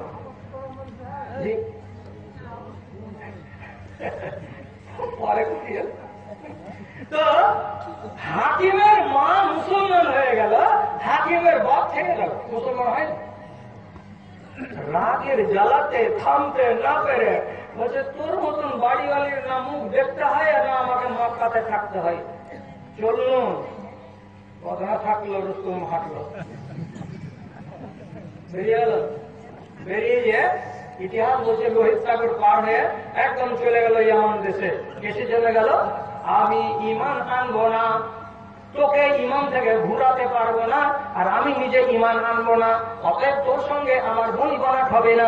এই গাড়িটাতে একটা চাকা হলো ট্রাক্টরের আর একটা চাকা হলো মোটরসাইকেলের, সংসারটা ঠিক মতো চলবে না। তুই হলি মুসলমান আর আমি হলাম গায়ের মুসলমান, এরকম করে চলবে না। রাগের জ্বালায় ইকরামা পালিয়ে চলে গেল। এবার হাকিমের মা 15 দিন বাদ বলছে স্বামী ছাড়া কেমন করে থাকে মানুষ, কি করে থাকি? হ্যাঁ, চলে গেল কেন রাগ ঢাল করে?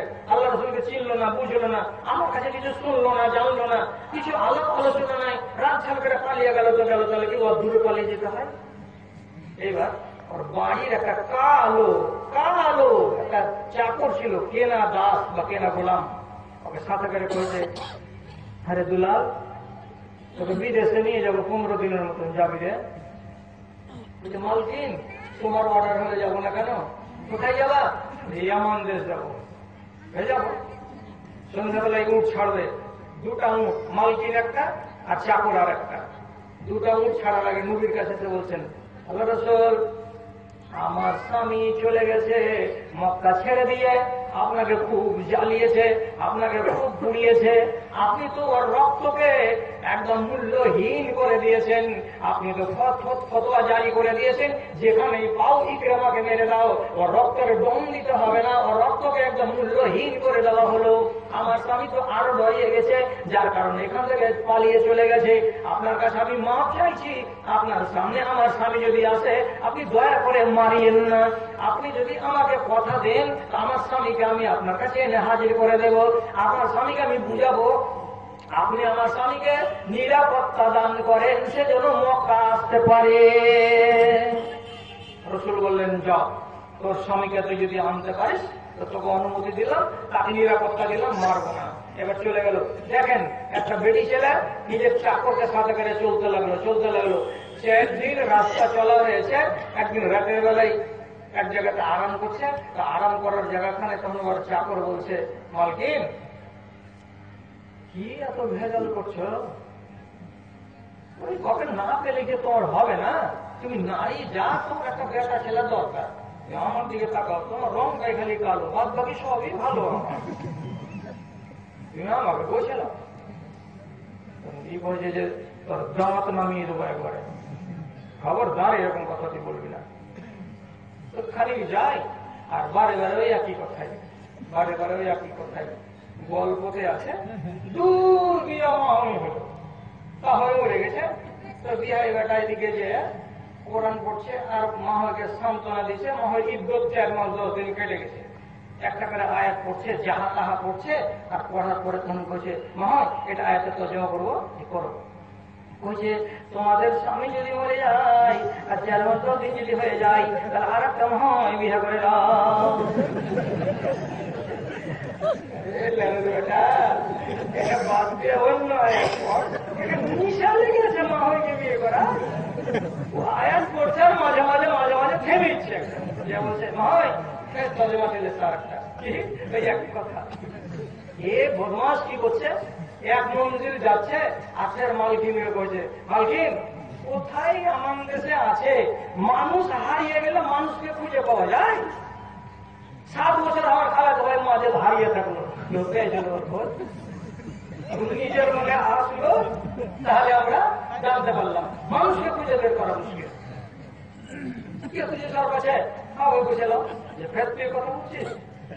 শেষে বেচারি চাকরটাকে লাত মেরে হটিয়ে দিয়ে একাই এমন দেশে গেল, আজকে বলে বেড়াই, হাজি ভাই তোমাদের এই এলাকাতে ইকরামা বলে কোন লোক আসেনি, মক্কায় ওর বাড়ি, লোকেরা সে যুগে খুব জানতো চিনত মক্কার কথা। একটা লোক বললো, দক্ষিণ গোলাতে দেখেছি সকালবেলায়, চলে গেল ওইখানে, হাজি এখানে ইকরামা বলে কোন লোক আছে দেখো নাকি, বলছি হ্যাঁ আছে তো, কোথায় পাওয়া যাবে, তো বলছি যে ওই রসুমের একটা দোকান করেছে, ওর দোকানে সকালবেলায় দেখবা, চলে এসছে ওখানে, আচ্ছা তুমি দেখতে পাবো নিজের স্বামী, ওরে সুবহানাল্লাহ, ওর সামনে যে বলছে, চিনতে পারছ,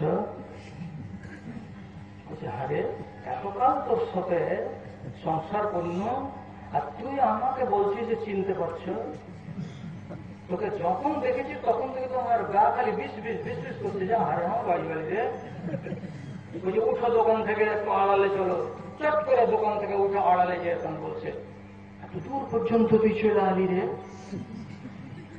বলছে কি করবো তোমার টান, তুমি আমার মানুষ, তোমাকে ছেড়ে আমার রাত কাটছে, আর আমি তোমাকে বাদ দিয়ে দেবো, দিয়ে আমি কি নিজে পস্তাবো, এই জন্য আমি তোমার পিছনে পিছনে ধাওয়া করেছিলাম। কি করতে আলি দিয়া দূর, তোমাকে মক্কা নিয়ে যাবো, তোর মনটা খারাপ হয়েছে, আমি যেতে গেলে রসুল তোর চোখের সামনে আমাকে কুচি করে কাটা বস্তা করবে, লবণ দিয়ে আমাকে কুচি বনে ফেলাম, জানিস তুই? বলছে না রে না, নবীর কাছে গিয়ে আমি অনুমতি নিয়ে নিয়েছি, তোর গায়ে পুরো চিঠি লাগবে না। আল্লাহ পাকের নবী 2 কথা জীবনে বলেন না, আমাকে বলে দিয়েছেন যে তোমার স্বামীকে নিরাপত্তা দিলাম, চলো তুমি আল্লাহ নবীর কাছে, আল্লাহ নবী কিছুই বলবেন না, আমি এটা অনুমতি নিয়ে এসেছি। এত খুশি হয়ে গেল, এত খুশি হলো, স্বামী আর স্ত্রী চলে আসছে, 2 দিন 2 রাত রাস্তা চলার পরে এখন তার সাথে তার চাকর নাই, আছে তো স্বামী আর স্ত্রী। হঠাৎ এক জায়গায় রাত লাগলো, গাছের তলায় খিলা লাগিয়ে দিয়ে শুয়ে আছে, এখানে একটা বিছানা লাগালো, পাশে আর একটা বিছানা লাগালো। ইকরামা নিজের বিবিকে বলছে, তুই আমার বাড়ি বাড়ি, আমি তোমার স্বামী, বিছানা 2টা কেন লাগাইলা, বিছানা এরকম দুটা বিছান কেন হলো? তখন মনে মনে বলছে হলো তো হলো, এটাতে সামান রাখবো আর এই বিছানটাতে আমরা স্বামী আর স্ত্রী ঘুমাবো। যখন ঘুমিয়েই গেল, বিবি যখন এই বিছানায় আর স্বামী যখন এই বিছানায়, তখন ইকরামা বলছে তুই যে দরদ দেখিয়ে আমাকে আনতে গেলি ইয়ামান দেশে, আমি যে চলে এলাম এতদিন থেকে তোকে ছেড়ে আসি, আমার পাশে বিছানায় না ঘুমিয়ে আলাদা বিছানায় কেন ঘুমাতে গেলি? যখন তুই আলাদা করলি তো কমসে কম আমি কষ্ট করে তোর বিছানায় চলে যাই বলে নিজের বিছানা ছেড়ে দিয়ে বিবির বিছানায় কাছে চলে এসেছে, গায়ে গা লাগিয়ে দিয়েছে। তারপরে আরো অনেক রকমের প্রস্তাব যখন তার সামনে দিল, তখন বিবি পরিষ্কার স্বামীকে বলছে আমি মুসলমান, তুমি এখনো গ্যার মুসলমান, তুমি আমার স্বামী বটে, আমি তোমার স্ত্রী বটে, কিন্তু ঈমান আনার পরে একজন গ্যার মুসলিম মুমিন বেটি ছেলের কাছে থাকতে পারে না। তার জন্য তোমাকে অনুরোধ করে বলছি তুমি আমার সেবা নাও, শুশ্রূষা নাও, আমার গায়ে তোমার কাজ হয়ে যেতে গেলে অসুবিধা নাই, কিন্তু আমি প্রাইভেট কাজটা তোমার সঙ্গে মিটাবো না, আমি তোমার সঙ্গে শারীরিক সম্পর্ক কায়েম করবো না। বলছে ওরে কোন ধর্ম মেনেছিস রে, এত কড়া হয়? তুই লাইলামা পড়লে এখানে আমি আর তুমি এক জায়গাতে ঘুমাবো? বলছে ওইটা করতে পারবো না রে, ওই পারবে না, আলাদা বিছানা ছোট। ওইভাবে মক্কা চলে এলো, মক্কা চলে এলো আল্লাহ রসুলের সামনে। তো আল্লাহ রসুলের সামনে লম্বা ঘটনা, যতদূর যাচ্ছি না, রসুলের কাছে আসা মাত্রই রসুল মুচকি মেরে তার দিকে তাকালে, তাকে বলেছেন তোমাকে তোমার বিবি নিয়ে এলো না তোমাকে তোমার ঈমান টেনে নিয়ে এলো? রসুলের মুখের মিষ্টি কথা শোনা মাত্রই মুচকি মেরে হেসে বলছেন আল্লাহ রসুল 3 মাসের এই ঘটনা প্রবাহ যা, তাতে আমাকে আমার বিবি টেনে আনেনি, ও মাধ্যম, ও আমাকে টেনে এনেছে আমার ঈমান। আমি যদি ঈমান আনি তো আপনি কি আমাকে কবুল করবেন? আল্লাহ রসুল বলছেন সব সময় ইসলামের দরজা খোলা, সাথে সাথে এখানে কালমা পড়ে নিয়ে মুসলমান হয়ে গেল। এবার স্বামী স্ত্রী হালাল, এত কষ্ট করা স্বামী, এত মেহনত করা স্বামী, মাত্র 2 বছর 2.5 বছরের মাথায় যখন এই স্বামীটাকে যুদ্ধের ময়দানে যেতে হলো, তখন যুদ্ধের ময়দানে ইকরামা মারা গেল, আর ইকরামার বাড়ি বলে হাকিমের মা বেয়া হয়ে গেল। আরে এত সাত করে পাওয়া পুরুষটা আমার চলে গেল, মারা গেল, মরে যেতে গেলে তো কোনো কথা নেই।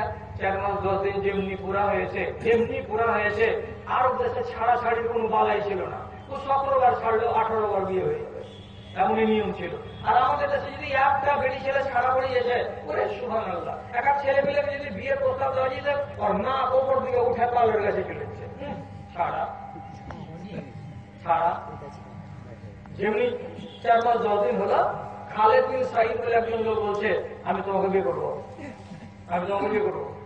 তো বলছে বিয়ে আগে করবে, তো মুসলমান হয়েছে কি? হ্যাঁ মুসলমান হয়ে গেছি। হ্যাঁ বলছে ঠিক আছে, বিয়ে করতে আমি রাজি আছি। তো যুদ্ধের অর্ডার হয়ে গেছে, তুমি যুদ্ধটা শেষ করে এসো, তারপরে আমি তখন তোমার সঙ্গে বিয়ে করবো, করে আমরা সুখের জিন্দেগানি কাটাবো। তো এই কথাটা বলে ওকে কাটিয়ে দিতে চাইছে। খালেদ বিন সাঈদ যুদ্ধ করে এসো, যুদ্ধটা বড় কাজ, মাথার উপরে আছে, 3 দিন পরে বের হওয়া, কত কথা বলছে। তো খালিদ বিন সাঈদ বলছে আমার মন বলছে এই যুদ্ধে যদি যাই তো জিন্দা ঘুরে আসবো কি আসবো না ঠিকানা নাই, আর বিয়ে করবো বলে তোমার পিছনে লাইন দিয়ে আসি আমি 4 মাস আগে থেকে, এই তো মাত্র তুমি পাক হলে, তারপরে মাত্র 8টা দিন গত হলো, আর যদি দেরি করো আর যুদ্ধে থেকে ফিরে আসা যদি আশা থাকাও, আমি যদি মরে যাই তো সবই ডাল চুলাতে চলে যাবে, আর আমার আশাটা পূর্ণ হবে না। অতএব আমি তোমাকে অনুরোধ করে বলছি তুমি বিয়েটা করে নাও। কথাটা ফেলতে না পেরে তার সঙ্গে উম্মে হাকিমের মা আবার বিয়ে লাগিয়ে দিল। বিয়ে হয়ে গেল, বিয়ে হয়ে যায় স্বামীটা মোটামুটি 7 থেকে 8 দিন সাথে থাকলো, উঠলো, বসলো, চলে গেল যুদ্ধের ময়দান থেকে সারা লোক ফিরে এলো, কিন্তু খালিদ বিন সাঈদ ফিরে এলো না। আর একটা স্বামী বিয়ে করলো, এটাও শহীদ হয়ে গেল। একটাই বেটি ছেলে, 2টা স্বামী চলে গেল, 2টাই শহীদ হয়ে গেল। বাদ দিয়ে দেয়। এই মেয়ে ছেলেটির গুণ দেখে, এই মেয়ে ছেলেটির যশ দেখে, এই মেয়ে ছেলেটির ভালো স্বভাব দেখে এইবার আরেকজন লোক প্রস্তাব দিল 4 মাস 10 দিন পরে, আমাকে বিয়ে করবা? হ্যাঁ করবো। এবার বিয়ে হলো কার সাথে? তার যুগের কথা নয়, বড্ড সঠিক কথা, হাজরত উমর রাদিয়াল্লাহু তাআলা আনহু তাকে বিয়ে করে নিলেন। উম্মে হাকিম হাকিমের সঙ্গে হযরত উমরের বিয়ে হলো। আর বিয়ে হওয়ার পরে এক মতে লেখা আছে 2.5 বছর, আর এক মতে লেখা আছে 3 বছর। 3 বছর পরে হযরত উমরকে নামাজের হালাতে বুকে ছোড়া মেরে দিল, আর নামাজের হালাতে মেরে দিয়ে হযরত উমরকেও শহীদ করে দেওয়া হলো। বেচারি উম্মে হাকিমের বাপ বেঁচে থাকলো, আর তিনটা স্বামী কপালে এলো, তো 3টাই শহীদ হয়ে গেল। এদিকটা আপনার মনের ভেতরে কোন জিজ্ঞাসা চিহ্ন না থাকে তার জন্য টানলাম। বাকি আমি ওদিকটা থেকে আমার দলিল যথেষ্ট যে একটা মেয়ে ছেলে যদি বাড়ি থেকে বেরিয়ে এমন দেশ পর্যন্ত যেতে পারে উঠে চড়ে, আর ওখান থেকে স্বামীকে টেনে আনতে পারে মক্কা, তাহলে একজন মেয়ে ছেলে স্বামীকে আনার জন্য এত দূর যেতে পারছে। আর আমি যদি বলি যে আমাদের বিশনপুরের একটা মেয়ে ছেলে সোলমারি যাবে, তো তাহলে পরে আমার কান থেকে চুন খসে যাবে। এই হুঁশিয়ার হও, কথাটাকে একটু মন দিয়ে শোনো, একটু কান দিয়ে শোনো, আর কথাগুলোর প্রতি ইনসাফ করার চেষ্টা করো। একটা মেয়ে ছেলেকে আটকে দেওয়া তোমার ঠিক হচ্ছে? হয় না, এটা কাজ খবরদার করতে যাবে না। উম্মে সুলাইম বলে মেয়ে ছেলে, ওর বিয়ে হলো একটা লোকের সঙ্গে, তার নাম হলো মালিক। ওর পেট থেকে একটা বেটা পয়দা হলো, বেটাটার নাম আনাস। আনাস যখন পয়দা হলো, তো তার আগে এই মেয়ে ছেলে উম্মে সুলাইম মুসলমান হয়ে গেল। ওর স্বামী মালিক বলছে, তুই আমাকে না বলে মুসলমান হলি কেন? চলে গেল রাগ করে। যখন যাচ্ছে রাগ করে, তখন আমাদের দেশে ছেলে পিলে বলে না, তোর যেন মুখ আমাকে দেখতে না হয়, আমি যেন বাড়ি আর না ফিরে আসি, তোর মতন বাড়িওয়ালিকে আমার দেখতে ইচ্ছা করে না, তুই আমাকে না বলে মুসলমান কেন হয়ে গেলি? আমি ইসলাম কবুল করবো না। আমি যে গেলাম, তো তুই যদি ভালো হোস, মানে আগেকার ধর্মে ঘুরে আসিস, তাহলে বাড়ি আসবো, আর তুই যদি মুসলমান হয়ে থেকে যাস তো বাড়ি আমি আসবো না। এত বড় রাগ করে যে স্বামী বাইরে হয়ে চলে যাচ্ছে তলবি তলবা ঘাড় করে, তোমার বিবি একবারও কহে না, नहीं ঘুরে এসো, আমি তোমার কথা শুনে নিচ্ছি না। চলে গেছে, আবার তীরমণি দেশে কছে, দেখ এখনো ভেবে আমি ঘাট পার হইনি, কিন্তু আমি যদি উপর চলে যাই আর আমাকে ঘুরিয়ে পাবি না। এখনো টাইম আছে, তুই আমার ধর্মে চলে আয়, যে ধর্মে ছিল সে ধর্মে থাক। বিবি কত শক্তিশালী, স্বামীর পিছে পিছে খানিক দূর এলো, আর আসার পরে থেকেই গেল, চলে গেল বিদেশে। বিদেশে কিছুদিন থাকার পরে বিবি বলে মনে পড়েছে, ফের বাড়ি চলে এসছে। বাড়ি যদি চলে এসেছে, এত বড়টা ছেলে, মাত্র 2.5-3 বছরের ছেলেটা যদি এসছে, তো ছেলে ওই ইসলামী কথা বলছে, বাবু ভালো হয়েছি, কি ভালো, কি ফের ভালো, ভালো মানে কি ধর্ম বদল করেছিস না আগে ধর্মে আছিস? আমরা সব আমরা মা বেটা দুজনই বদল করে নিয়েছি। আমি কতবার করে দিন আগাতে বলছি লা ইলাহা ইল্লাল্লাহ ওয়া আন্না মুহাম্মাদান রাসূলুল্লাহ, কতবার বলছি, কারণ রাগে জ্বালাতে বলছে তুই মুসলমান হয়েছিস নাকি? ভাই কেন মুসলমান করলে? মা করলে এইবার আর রাত থামতে পারো, সে যে ছেড়ে চল, এবার চলে গেল, তো মরিয়ে গেল, ঘুরে আর বাড়ি গেল, এত চলে গেল, মানে আর চুপচাপ হয়ে গেল, আর ঠিক হই না, পাকড়াটা চলে গেল।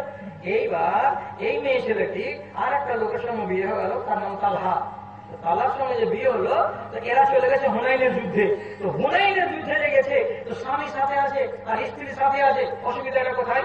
বেটি ছেলে ভালো করে দেখাও, একটা বেটি ছেলে চলে গেছে যুদ্ধ করতে, যুদ্ধের ময়দানে, যুদ্ধের ময়দানে।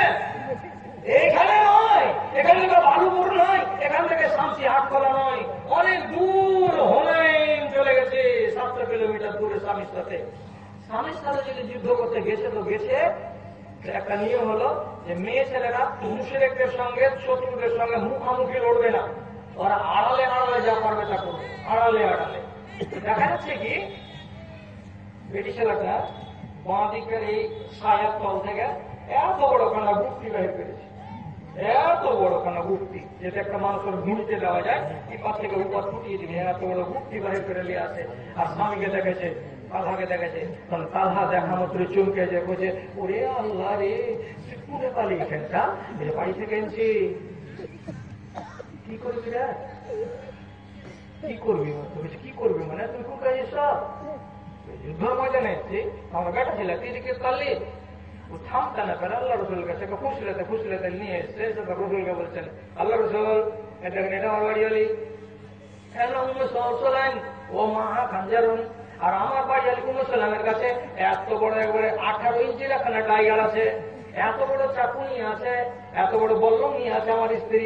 আল্লাহ পাকের রাসূল মুচকি মেরে হেসে বলছেন, ও বেটি ছেলে এদিকে এসো, সালাম এদিকে এসো, তোমার হাতে নাকি বলে খঞ্জর আছে। তখন সাথে সাথে বের করে দিয়ে বলছেন, হে আল্লাহ রাসূল দেখেন খঞ্জর আছে আমার হাতে। নবী বলছেন মুচকি মেরে হেসে কি করবা? বলছেন লাওয়াজাতু কাফিরান, যদি আমার চোখের সামনে কোন একটা কাফেরকে পাই তাহলে এমন করে ভূমিতে ভরবো যে ইপার থেকে উপর করে দিব। রসুল তার যুদ্ধের বাহাদুরি দেখে হাসছেন আর হেসে বলছেন কি, তার জবাব শুনলেন কি যে যদি কোনো দুশ্মনকে পাই তো ওকে আমি 7 টুকরা করে ছেড়ে দিব। হ্যাঁ, এই কথা বলতে পারছে। আবার এমনও মেয়ে ছেলে আছে, এমনও মেয়ে ছেলে আছে যে 7 জন বেদিনকে সীমার খুঁটি উপরে পিঠা লাল করেছে, মেয়েরা লাশ ফেলে দিয়েছে 7 জন ইহুদি। আর দেওয়ার পরে চুপচাপ সীমার কাছে দাঁড়িয়ে আছে। ইহুদিরা ওখান দিয়ে যায় তো মনে করে বেটি ছেলে কি হবে, যেমন ওর সামনে দিয়ে পার হয়ে এদিকে মুখ করে আগাই, পিছন দিক থেকে যে ডাঙ্গের বাড়ি একটা মাথার মাঝখানে দম করে দেয়, মাথাতে মারা না ওইখান করে পড়ে যায়। 7টাকে মেরেছে। 7 জন যখন মারা হয়ে গেছে তখন ইহুদিরা টের পেয়েছে যে যাস না ওই রাস্তাটা দিয়ে, আবে টুস টুস করে দিবে এমন বেটি ছেলে দাঁড়িয়ে আছে। তাহলে মেয়ে ছেলে যদি এত বীরত্বের আর বাহাদুরের ইতিহাস ইসলামে ঘটিয়ে থাকতে পারে, তার আরম্ভ করে আপনাকে না বলে বলছি, উম্মে হারাম বিনতে মিলহান ওর বাড়ি রসুন যাবত খেয়েছেন আর খাওয়ার পরে দুপুর বেলায় শুয়ে আরাম করছেন, এমন সময় হঠাৎ চেতন হয়েছেন, হওয়ার পরে মুচকি মেরে হাসছেন। তখন উম্মে হারাম বিনতে মিলহান বেটি ছেলেটা বলছে, রসুল কি দেখলেন কি বাবা? বলছে যে আমি স্বপ্নে দেখলাম আমার উম্মতিরা একদল যারা সব আল্লাহর পথে যাবে লড়াই করতে। কোথায়? এখান থেকে 1000-1500 মাইল দূরে কনস্টান্টিনোপলের এলাকায়। এরা সব গাজী, এরা সব শহীদ, এরা সব জান্নাতি। কথা শুনে উম্মে হারাম তখন বলছে, রসুল একটা দোয়া করে দেন না, যে লোকগুলো গাজী হবে আর শহীদ হবে আর জান্নাতি হবে ওই দলে যেন আমারও জায়গা হয়ে যায়। তখন রসুল বলছেন, তোমার জন্য দোয়া করে নিলাম, তুমি ওই চান্সটা পাবে। তারপরে আবার রসুল জাগলেন ঘুমিয়ে, আবার ওই ঘটনা 2 বার রসুল বললেন, তোমার সুযোগ লেগে যাবে, তোমার সুযোগ লেগে যাবে, আল্লাহ তোমাকে ওই জায়গায় নিয়ে যাবে। এবার রসুল মরে গেলেন। রসুল মরে যাওয়ার পরে মুয়াবিয়ার যুগে যুদ্ধ নামক কনস্টান্টিনোপলের এলাকায় এই উম্মে হারাম বিনতে মিলহান বেটি ছেলে মুখে চলে গেল যুদ্ধ করতে। কত দূর গেল? সাইপ্রাসের মাটিতে, যেটা ইউরোপে করছে এখন, সেই সাইপ্রাসের মাটিতে গিয়ে ঘাট পার হয়ে উপরে যাবে। আর এমন সময় ঘোড়া থেকে পড়ে গেল, আর পড়ে গিয়েই বেচারির মাথা ফেটে গেল, পিঠ ফেটে গেল, আর যে ওইখানে শহীদ হয়ে গেল, যুদ্ধের ময়দানে যেতে পেল না, ওইখানে তার কবর বানানো আছে ইউরোপের মাটিতে। কার কবর? মুসলিম মেয়ে ছেলের কবর। তাহলে একটা বেটি ছেলে চলে যাচ্ছে যুদ্ধ করতে কত দূর বাড়ি থেকে? 2000 কিলোমিটার দূরে, আর ওইখানে তার কবর আছে, ওইখানে তার নামে মসজিদ বানানো আছে। আর আজ আমার দেশের একটা মেয়ে ছেলে যদি দিনের কাজের জন্য বাড়ি থেকে বেরিয়ে যায়, সব লোক রি রি রি রি করে উঠছে। আমি বলছি কথাটা শুনুন, কান কেটে শুনুন, টাইম বেশি নেই আপনাদের কাছে। তাহলে এই আমার যখন মগজটাকে খেপিয়ে দিয়েছে লোকেরা, তখন আমি বাধ্য হয়ে একটা কিতাব লিখেছি। কিতাবটার নাম হয়েছে দাওয়াতের ময়দানে মহিলা দায়ী। 100 পাতার বই, শুধু মেয়ে ছেলেদের জন্যই লেখা গেছে। বইটা আপনাদেরকে দিব ইনশাআল্লাহ, আল্লাহ যদি বাঁচিয়ে রাখা আমাকে 15 দিন পরে দেব। 15 দিন পরে আসবে, তারপরে পাওয়া যাবে। এইবার আপনাদের সামনে একটি ঘোষণা দিচ্ছি, সেই ঘোষণাটা আপনারা আল্লাহর ওয়াস্তে কান থেকে শুনুন। শোনার পরে যতটি ভাই আছেন আশা করি আপনারা আমার কথাটাকে শুনবেন, মানবেন, গ্রহণ করবেন। 1 নম্বর কথা, ভারতে আগুন জ্বলছে 3টি কথা নিয়ে। কি কি 3টি কথা? একটু আগে বলেছি, বেটা ছেলে বিবাহ, বেটি ছেলে বিবাহ, আর 3 তালাক নিয়ে চলছে, আর পরকীয়া নিয়ে চলছে। পরকীয়াও নাকি আপনার বাড়ি ওই আরেকজনের সাথে যদি লাভ করে তাহলে আপনি মারতে পাবেন না, তালাক দিতে পাবেন না, এটা হলো পরকীয়া। এগুলো নিয়ে খুব হাঙ্গামা চলছে, বিশেষ করে 3 তালাক নিয়ে। তো এই ধানগেড়া বিশনপুর এলাকার এই মজলিসে যতটি লোক আছেন, আপনাদের মধ্য থেকে 10 জন শিক্ষিত লোক, 10 জন শিক্ষিত লোক যারা বাংলা ভালো পড়তে পারেন, মশলা মাসাইল বুঝতে পারেন, তাদেরকে বলছি মাত্র 10 জন লোক আমার সঙ্গে দেখা করবে। তালাক কবে দেওয়া যায়, কবে দেওয়া যায় না, মাসিকের হালায় তালাক দেওয়া যাবে কিনা, স্ত্রী গর্ভবতী থাকলে তালাক দেওয়া যাবে কিনা, একসঙ্গে 3 তালাক দেওয়া যাবে কিনা, তালাক দেওয়ার পরে ওকে ওর মার বাড়ি কেন পাঠাবে, নিজের বাড়িতে রাখতে হবে কেন, অনেক কথা আছে। এই সম্বন্ধে 150 পাতার একটা বই এবার আমি এনেছি। আপনারা যারা শিক্ষিত লোক আছেন, 10 জন লোক, বেশি লোক নয়, আমার সাথে দেখা করবেন, 40টা টাকা দিয়ে সেটা নিতে হবে। আর যতটি লোক উঠে গেলেন সকলের কাছে আমার ছোট্ট আবদার, 10টা টাকা, 10টা টাকা বুঝলেন। বাড়িও যাবেন, এই ওয়ালা খেলা করিয়েন না। দেখেন আপনাদের কাছে আমি আবদার রেখেছি, আপনারা আমাকে 10টা টাকা দেবেন। এদিকে আসেন, এদিকে আসেন। আরে দক্ষিণ দিকে মুখ কেন করছেন? 10টা টাকা চাইছি আমি। উঠেন। হ্যাঁ, 10টা টাকা, 10টা টাকা।